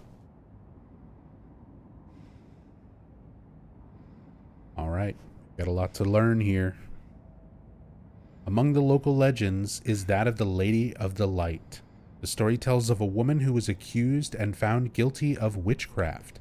As punishment, she was taken to a small island out on the lake, a minuscule stretch of rocky soil devoid of any food or shelter. There she was to suffer a slow, excruciating death as her body succumbed to cold and hunger.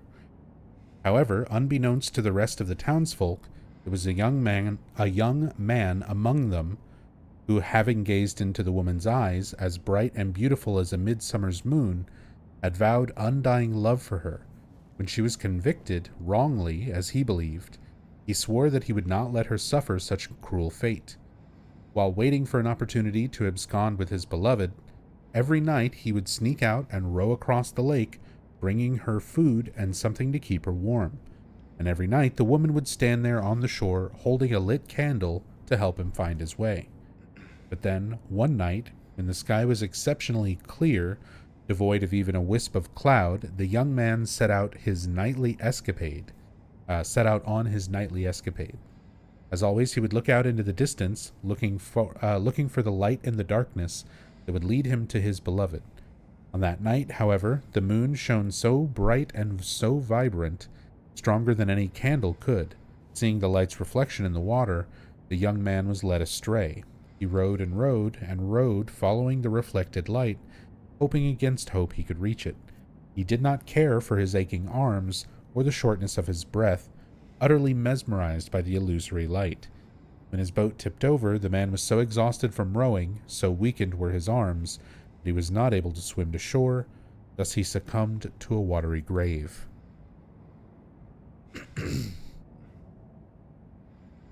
Very different. Very different from the way that Maria tells it. Although left alone, the woman on the island never lost hope. She kept coming out at night and kept lighting the candle. Legend says that those looking for true love can still see the lady's light out on the lake, shining to bring her beloved home. While the story is clearly meant as a metaphor and a cautionary tale, it is, to a certain extent, rooted in reality, as the area has indeed seen its share of religious persecution, such as that of... and then it trails off, presumably before talking about Jennifer Carroll, who was persecuted, as her statue describes her, persecuted by the Christians, presumably for being a cult follower. So, clearly meant as a metaphor and a cautionary tale, as well as a foreshadowing to James following the lighthouse, rowing across Toluca Lake, being led astray by a false light. Not only does that happen quite literally in the sense of rowing across the lake, but in the terms of James looking for Mary, being led astray by Maria, and the idea that Maria even leads him astray by telling this story wrong is a nice touch. Hey, what's up, Hirimi? Forget this boring stuff. I want to see the secret Easter egg scene where Pyramid Head teaches you how to make fuck toast. God, I wish. Maybe they'll add that if they ever do Born from a Wish DLC. Ito will sneak that in somehow. Foreshadowing to the hole that we're about to drop down into. One of many. America.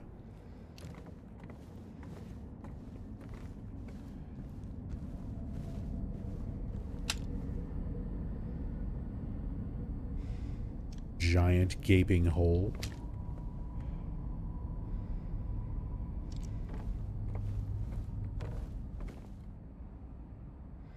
Name scratched over, illegible, former director of Brookhaven Hospital.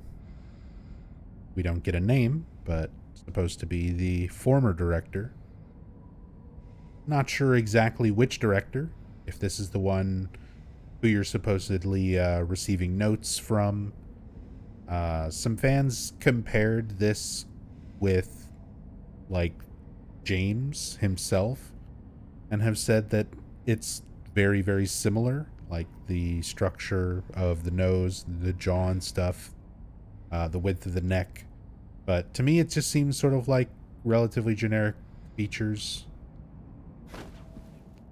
If it is supposed to be like an intentional similarity, I don't see it. Nose looks different. Nose is way different. It's definitely a different person. I don't see it. That is a theory I've seen. People trying to prop up their headcanon of the director literally being James. He's voiced by Luke Roberts. Obviously he has like similar obsessive tendencies, but those character parallels are meant to be not taken so literally, in my opinion.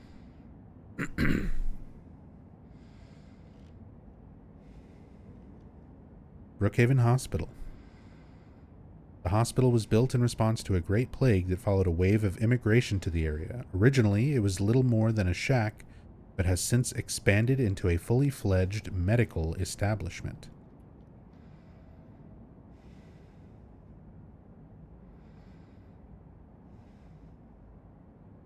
They're like a little guy crawling on the outside of the building there. On that left bottom window. Is that just a person standing there? What am I seeing?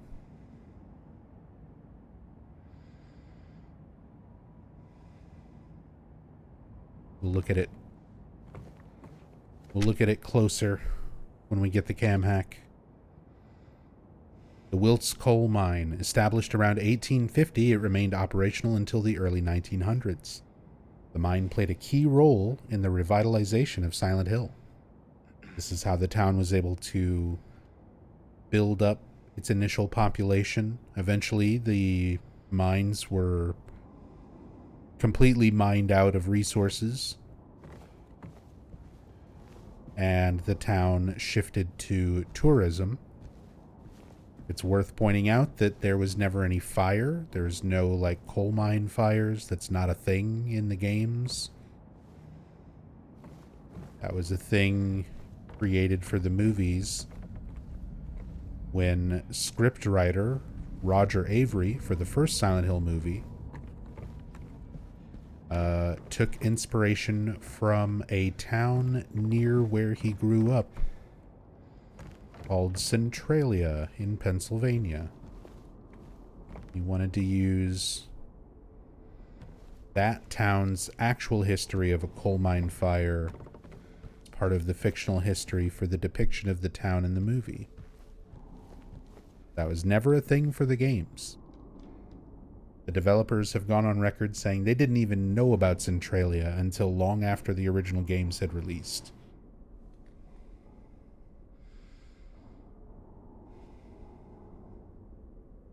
Oh, and now we get the Lady of the Light.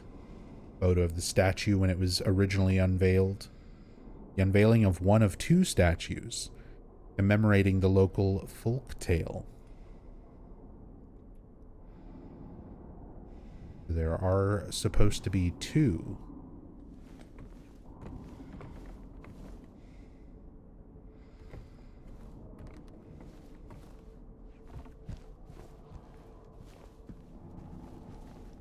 Little Baroness. Maiden voyage of 1916.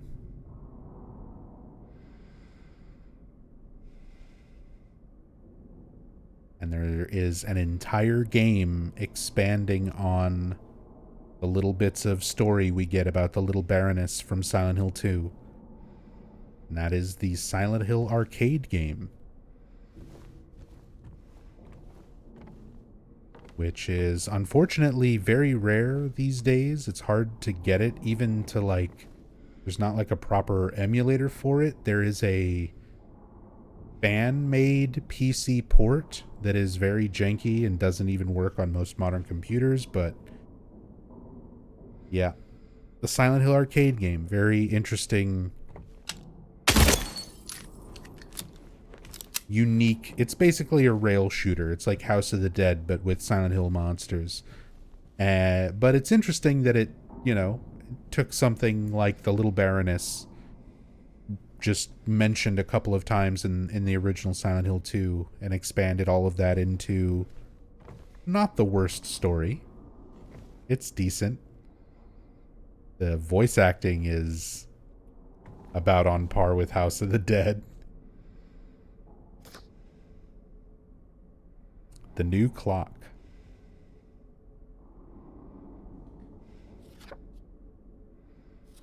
Photo 17. Hidden messages, or hidden photo. 2-decade message. All that stuff. Jonathan Joestar, speaking of Ito, did you see his awesome Joker art? Yeah, I did. It's always cool to see Ito doing some artwork of things outside of what we normally see from him. He did some artwork of Joker from Batman. Really cool looking. There we start hearing the boat horn.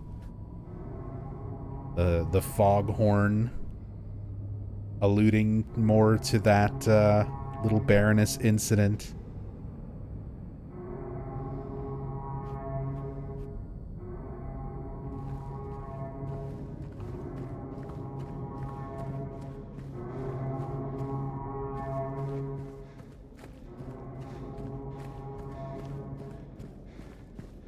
Woody, you said your headcanon is Mary, or you mean Maria, is telling the story by memory and is the more accurate version, being a part of the town. Ah. Because, yeah, the one that we read there in the Historical Society isn't necessarily accurate. That could be something manifested by James's mind as well. Who's to say which one is, like, the real one?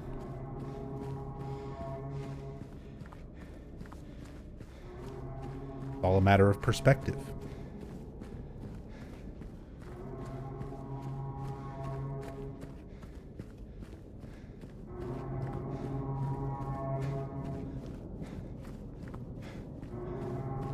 Fun fact, this Little Baroness foghorn sound in the HD collection was completely swapped out with the footstep sounds of lying figures. And the volume for it was turned way down. So when you're playing the HD collection of Silent Hill 2 and running down this, you don't hear this. You'll barely hear some very, very faint shuffling footsteps instead. Which is why, like, a lot of people, a lot of diehard old fans like myself warn against the HD collection to new players. Like, yeah, it's playable, but swapping around sound effects in a game where, like, the audio is so important, getting really bad quality performances and stuff in a game where, like, all of the things that are wrong with the HD collection for any other game would be like a minor problem, a minor issue. But for Silent Hill games, they ruin key aspects, key moments of the game. And if you've never played the original, you only played the HD collection, it's stuff that you don't even realize what you're being robbed of. In terms of your first experience, you don't have like a basis of comparison. That's what's the worst about it. But anytime I enjoy going down that like stair sequence, both in the original and in the remake, mainly in part due to the sound effects. It always makes me think of how stupid HD Collection is. How could you mess that up? Toluca Prison, September 11th, 1820. Prisoner number C221. Our indication that we are in a place that should not exist. We're not only in Silent Hill Prison, or Toluca Prison, we're in a variation that has not existed since the 1800s, and yet is also sort of a mishmash of modern design and technology. Not super modern, but more modern than 1820.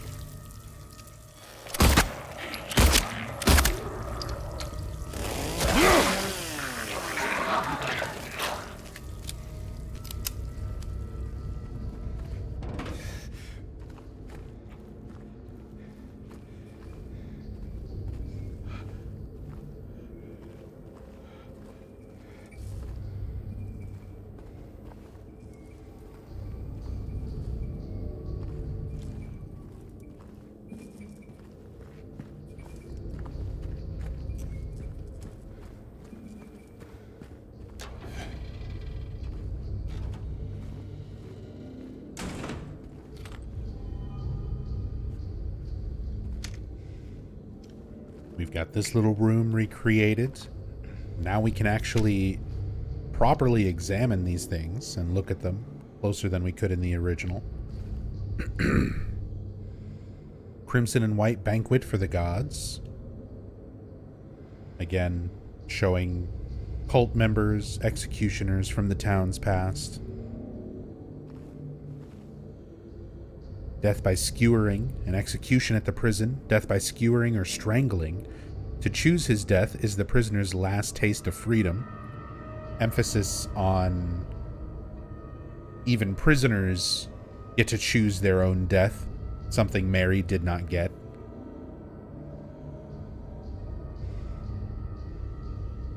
Death by skewering or strangling, even though strangling isn't really depicted.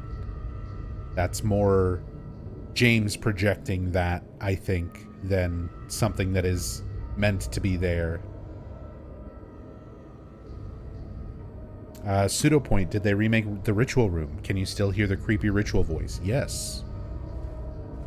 They made it a little bit more localized to just like one cell. And it's no longer a thing that you can like target and shoot like you could in the original. But it's referenced.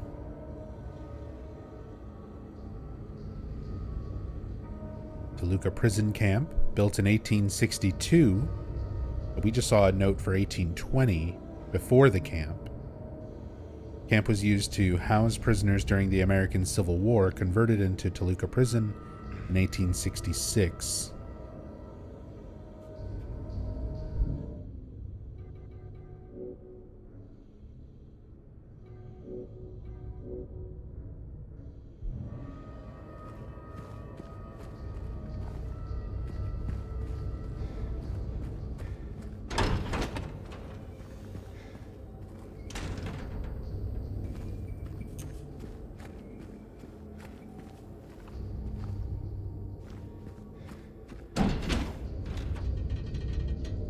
And the hole that we saw in the painting earlier in the Historical Society, foreshadowing exactly where we were going to be, exactly what we have to do. I feel like this is kind of the point in the game, same as the original, where reality and everything starts breaking down to the point where James's subconscious, trying to get him to break free of his delusion, things are getting their most distorted and abstract now. Before, it was just kind of like, things kind of slightly hinting at certain aspects. Now it's James sort of screaming at himself subconsciously. And because it's a much more exaggerated attempt at getting him to break free of the delusion, the reality around him is also much more exaggerated, to the point of like, you're a prisoner in a prison from the 1800s now.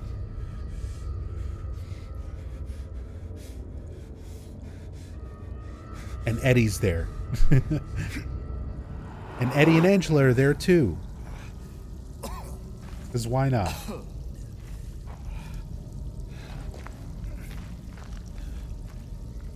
Although nothing will ever, like, I can still remember playing the original game all those years ago, 24 almost years ago at this point.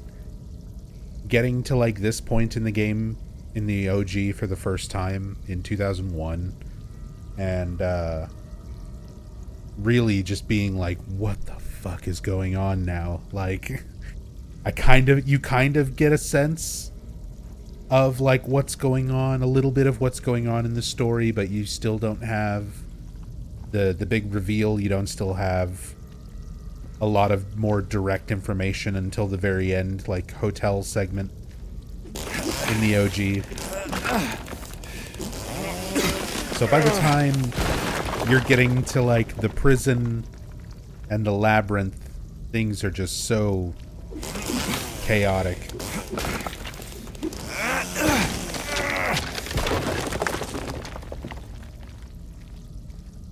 You change this up.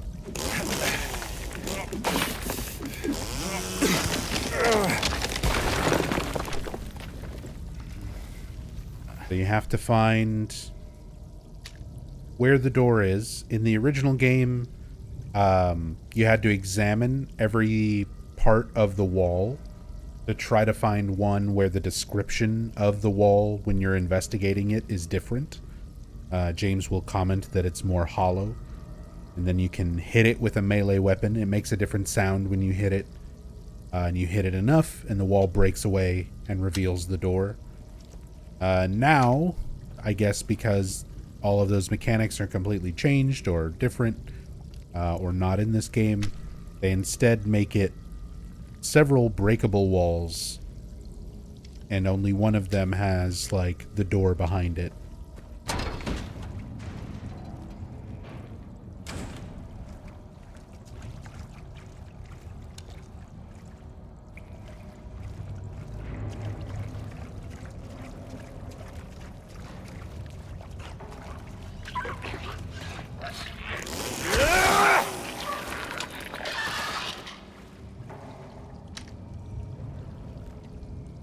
I really like how accurately they remade this hallway, like just the layout and everything.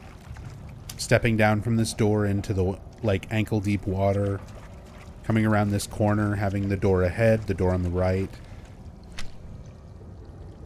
But just enhanced so much more with the water effects, the lighting effects.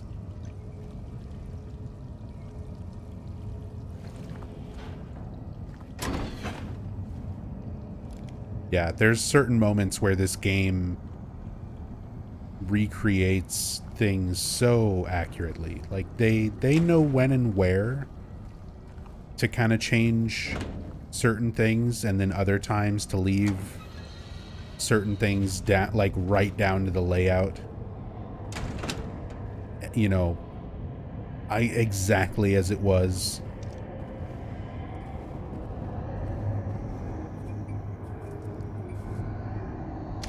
Get the hallway. Sucks we don't get to really see it that perspective without the inventory dimness to it, but I love this hallway in the original because to us, from this perspective, it looks like, you know, a pit, a hole going downwards. But this is just a gate, like a normal door. You can see these are the lights along the ceiling. So like we're standing in the floor looking up at the ceiling. And to us, what would be dropping down a hole is just going down this hallway.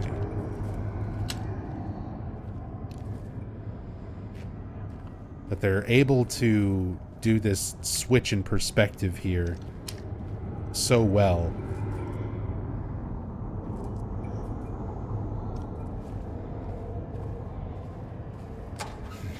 Lots of chaos.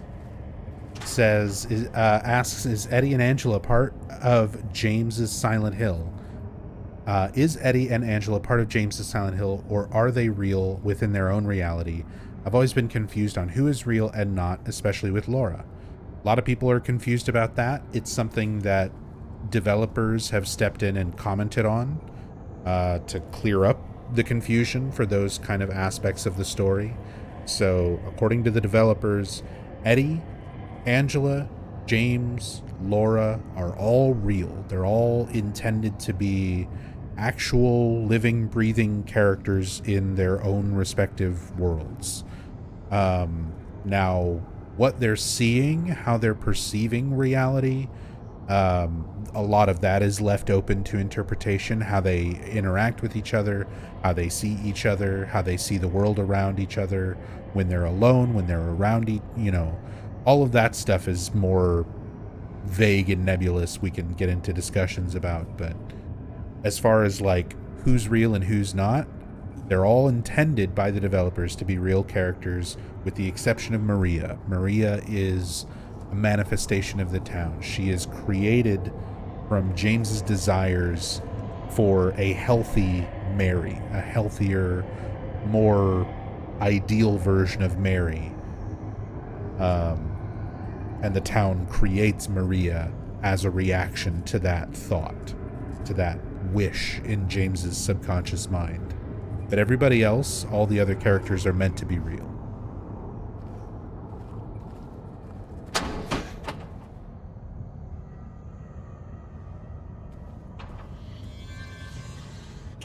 Infamous bug room from the original. They changed this up. I brought up in Brookhaven Hospital during the last stream. You come across some dry cell batteries, which is a reference to how this worked in the original. Your flashlight would die in this room, and then you replace the batteries in the flashlight and reveal that the room is full of bugs. And then you have to guess a 3-digit code. There's no hint, no note or anything like that. Your hint is just which buttons are clean compared to the others. You can actually see already it's the same thing here. It's going to be a combination of 2, 3, and 9. And I think for this game it's not randomized the same way that it is in the OG. It's like a fairly set solution for solving this, but we'll see.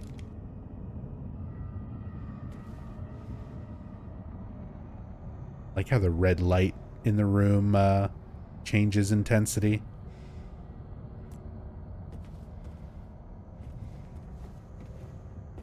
Yeah, Blood Countess. Born from a wish. That's exactly why it's called that.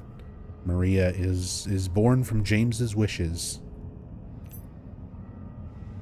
Spiral writing key.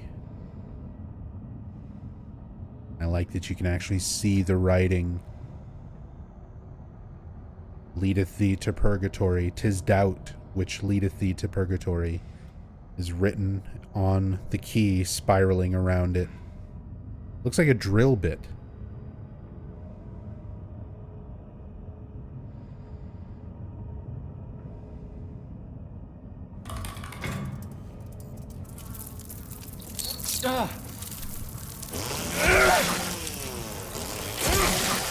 Yeah, so now it turns your light off, but you just like turn it back on. There's not a battery or anything.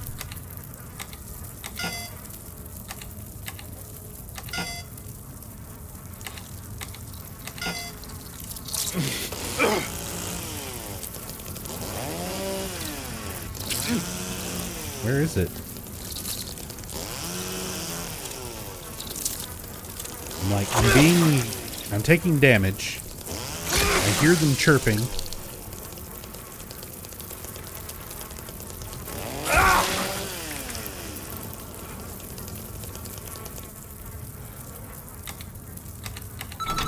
923.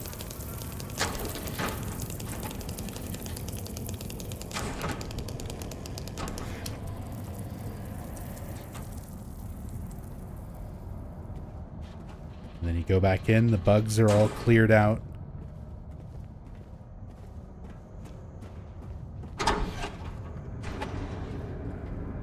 But yes, changed that whole interaction up, but kept the room there, kept the essentially the same puzzle there. A little less randomization, I think, compared to how it's done in the OG, but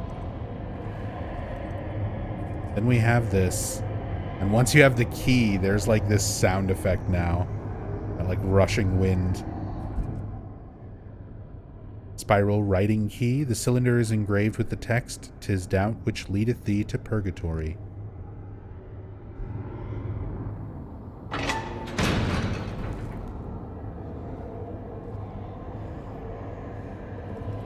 And of course, you have to confirm that you're going to jump multiple times every time.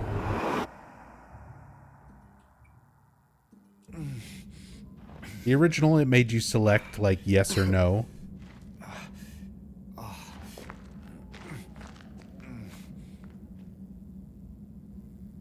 And the prison cafeteria.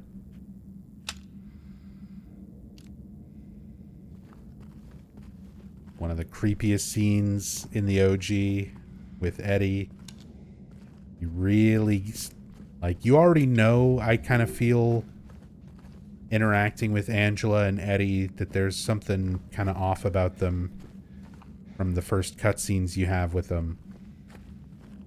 It's a little less obvious, I guess, in the original. This one, I think, really emphasizes it more. But still, this scene where you have Eddie really first just, he doesn't care anymore. He's not really hiding who he is.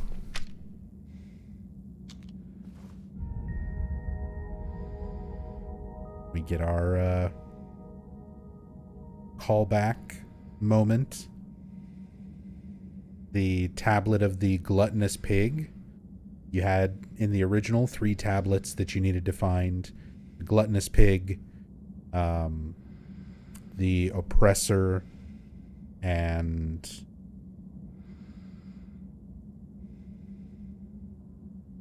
what was the third one? You represented all 3 of your characters. You had your oppressor that was James. You had your gluttonous pig that was Eddie.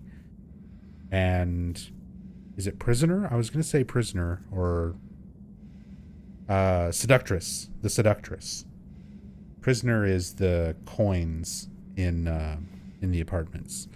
The seductress tablet, which applies in multiple ways. It can apply towards Angela. It can somewhat apply towards Maria.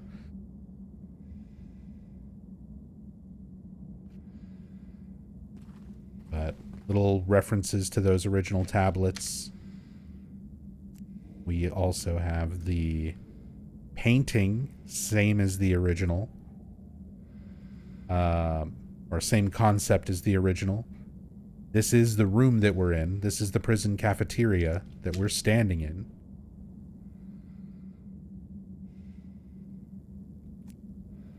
And there's a body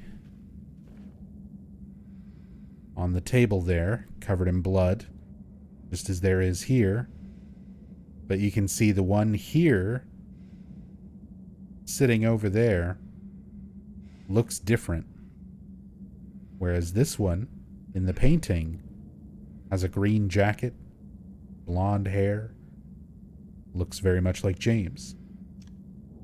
The detail that they actually have in the original game as well.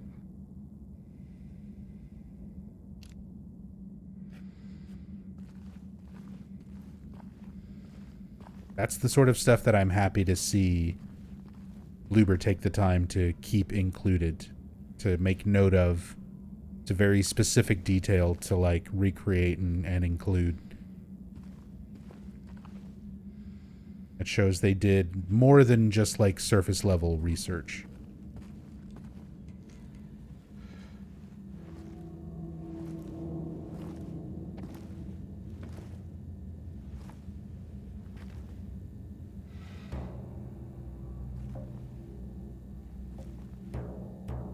No big deal. Just put the gun to their head and pow. Eddie? Oh, hi, James. What happened here? Who was that? I don't know. It just came at me. Okay. So he attacked you, and you shot him. Yeah. Yeah, that's right. He made me do it. Okay, calm down, Eddie. Any idea why he would do that? I don't know. He came out of nowhere. Tried sneaking up on me in the dark. I heard footsteps, so I turned back and he was right there. And you could tell that he wanted to hurt you. Well, yeah, I mean, the way he looked at me, I just had to do it. He looked at you? I thought you said he came at you. Yeah, I mean, hey, I could see it in his eyes. His eyes. He kept looking at me, making fun of me. And I told him not to, but he didn't listen. Eddie, you can't just kill someone because of the way they looked at you.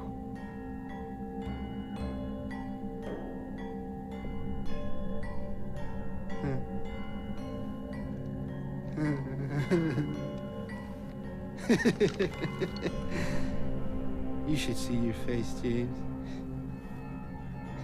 I was just joking. The guy was dead when I got here. I got you, didn't I? Well, anyway, I better get going. Wait. You're gonna go out there alone? Yeah.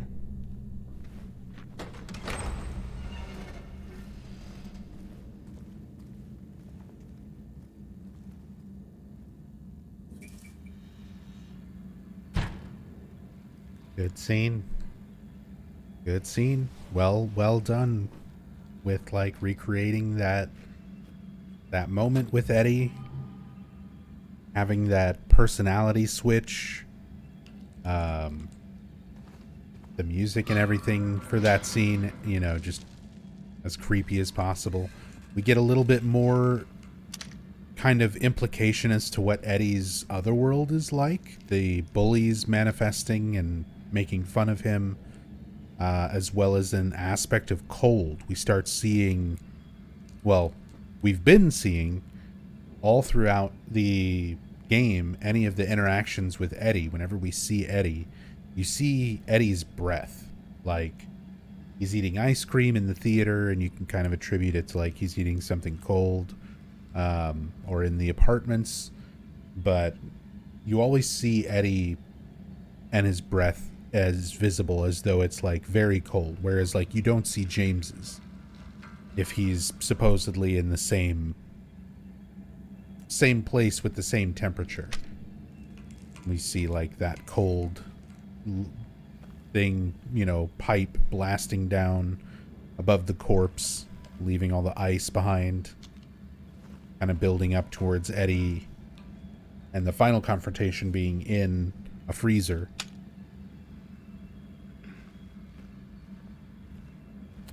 And then Eddie's victims, they go out of their way to make these distinctly not James. Very similarly to the original, where for James, all of the corpses and things that he's seeing are being manifested from his subconscious. He wanted to kill himself. It's what he came to the town to do. He has a fear of death, couldn't go through with it. So that idea persists in his mind and is projected into the town as corpses of himself. Now we're seeing specifically things that are not manifested for James. These were people created for Eddie. And they go out of their way to like make them look different. The models are not just James.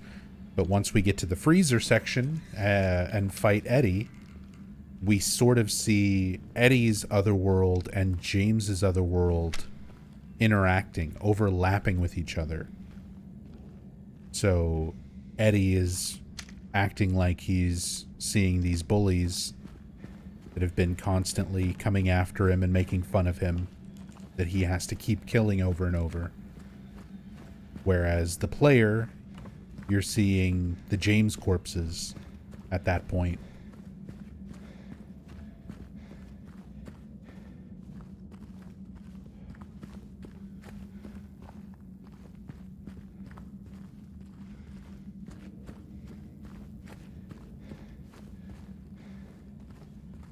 Woody says, I really love his yeah. That scene does an incredible job of keeping the bizarre sense of something wrong with the characters without it being a result of translation and technical limitations. Yeah, they definitely did a good job keeping that aspect of the characters intact.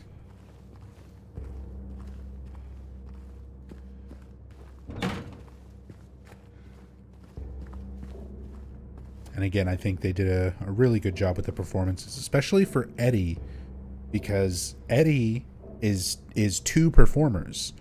There's one person, Danny Carane, doing the actual motion capture, and then I have to check my notes.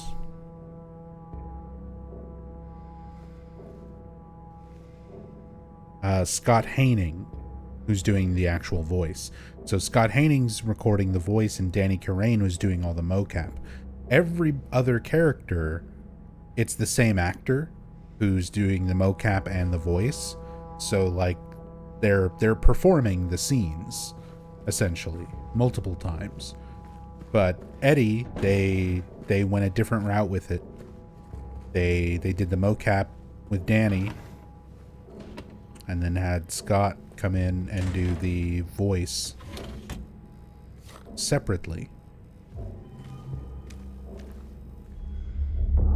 And I still think it came out great. Eddie's like one of my favorite characters as far as like different kind of presentation of characters in the remake.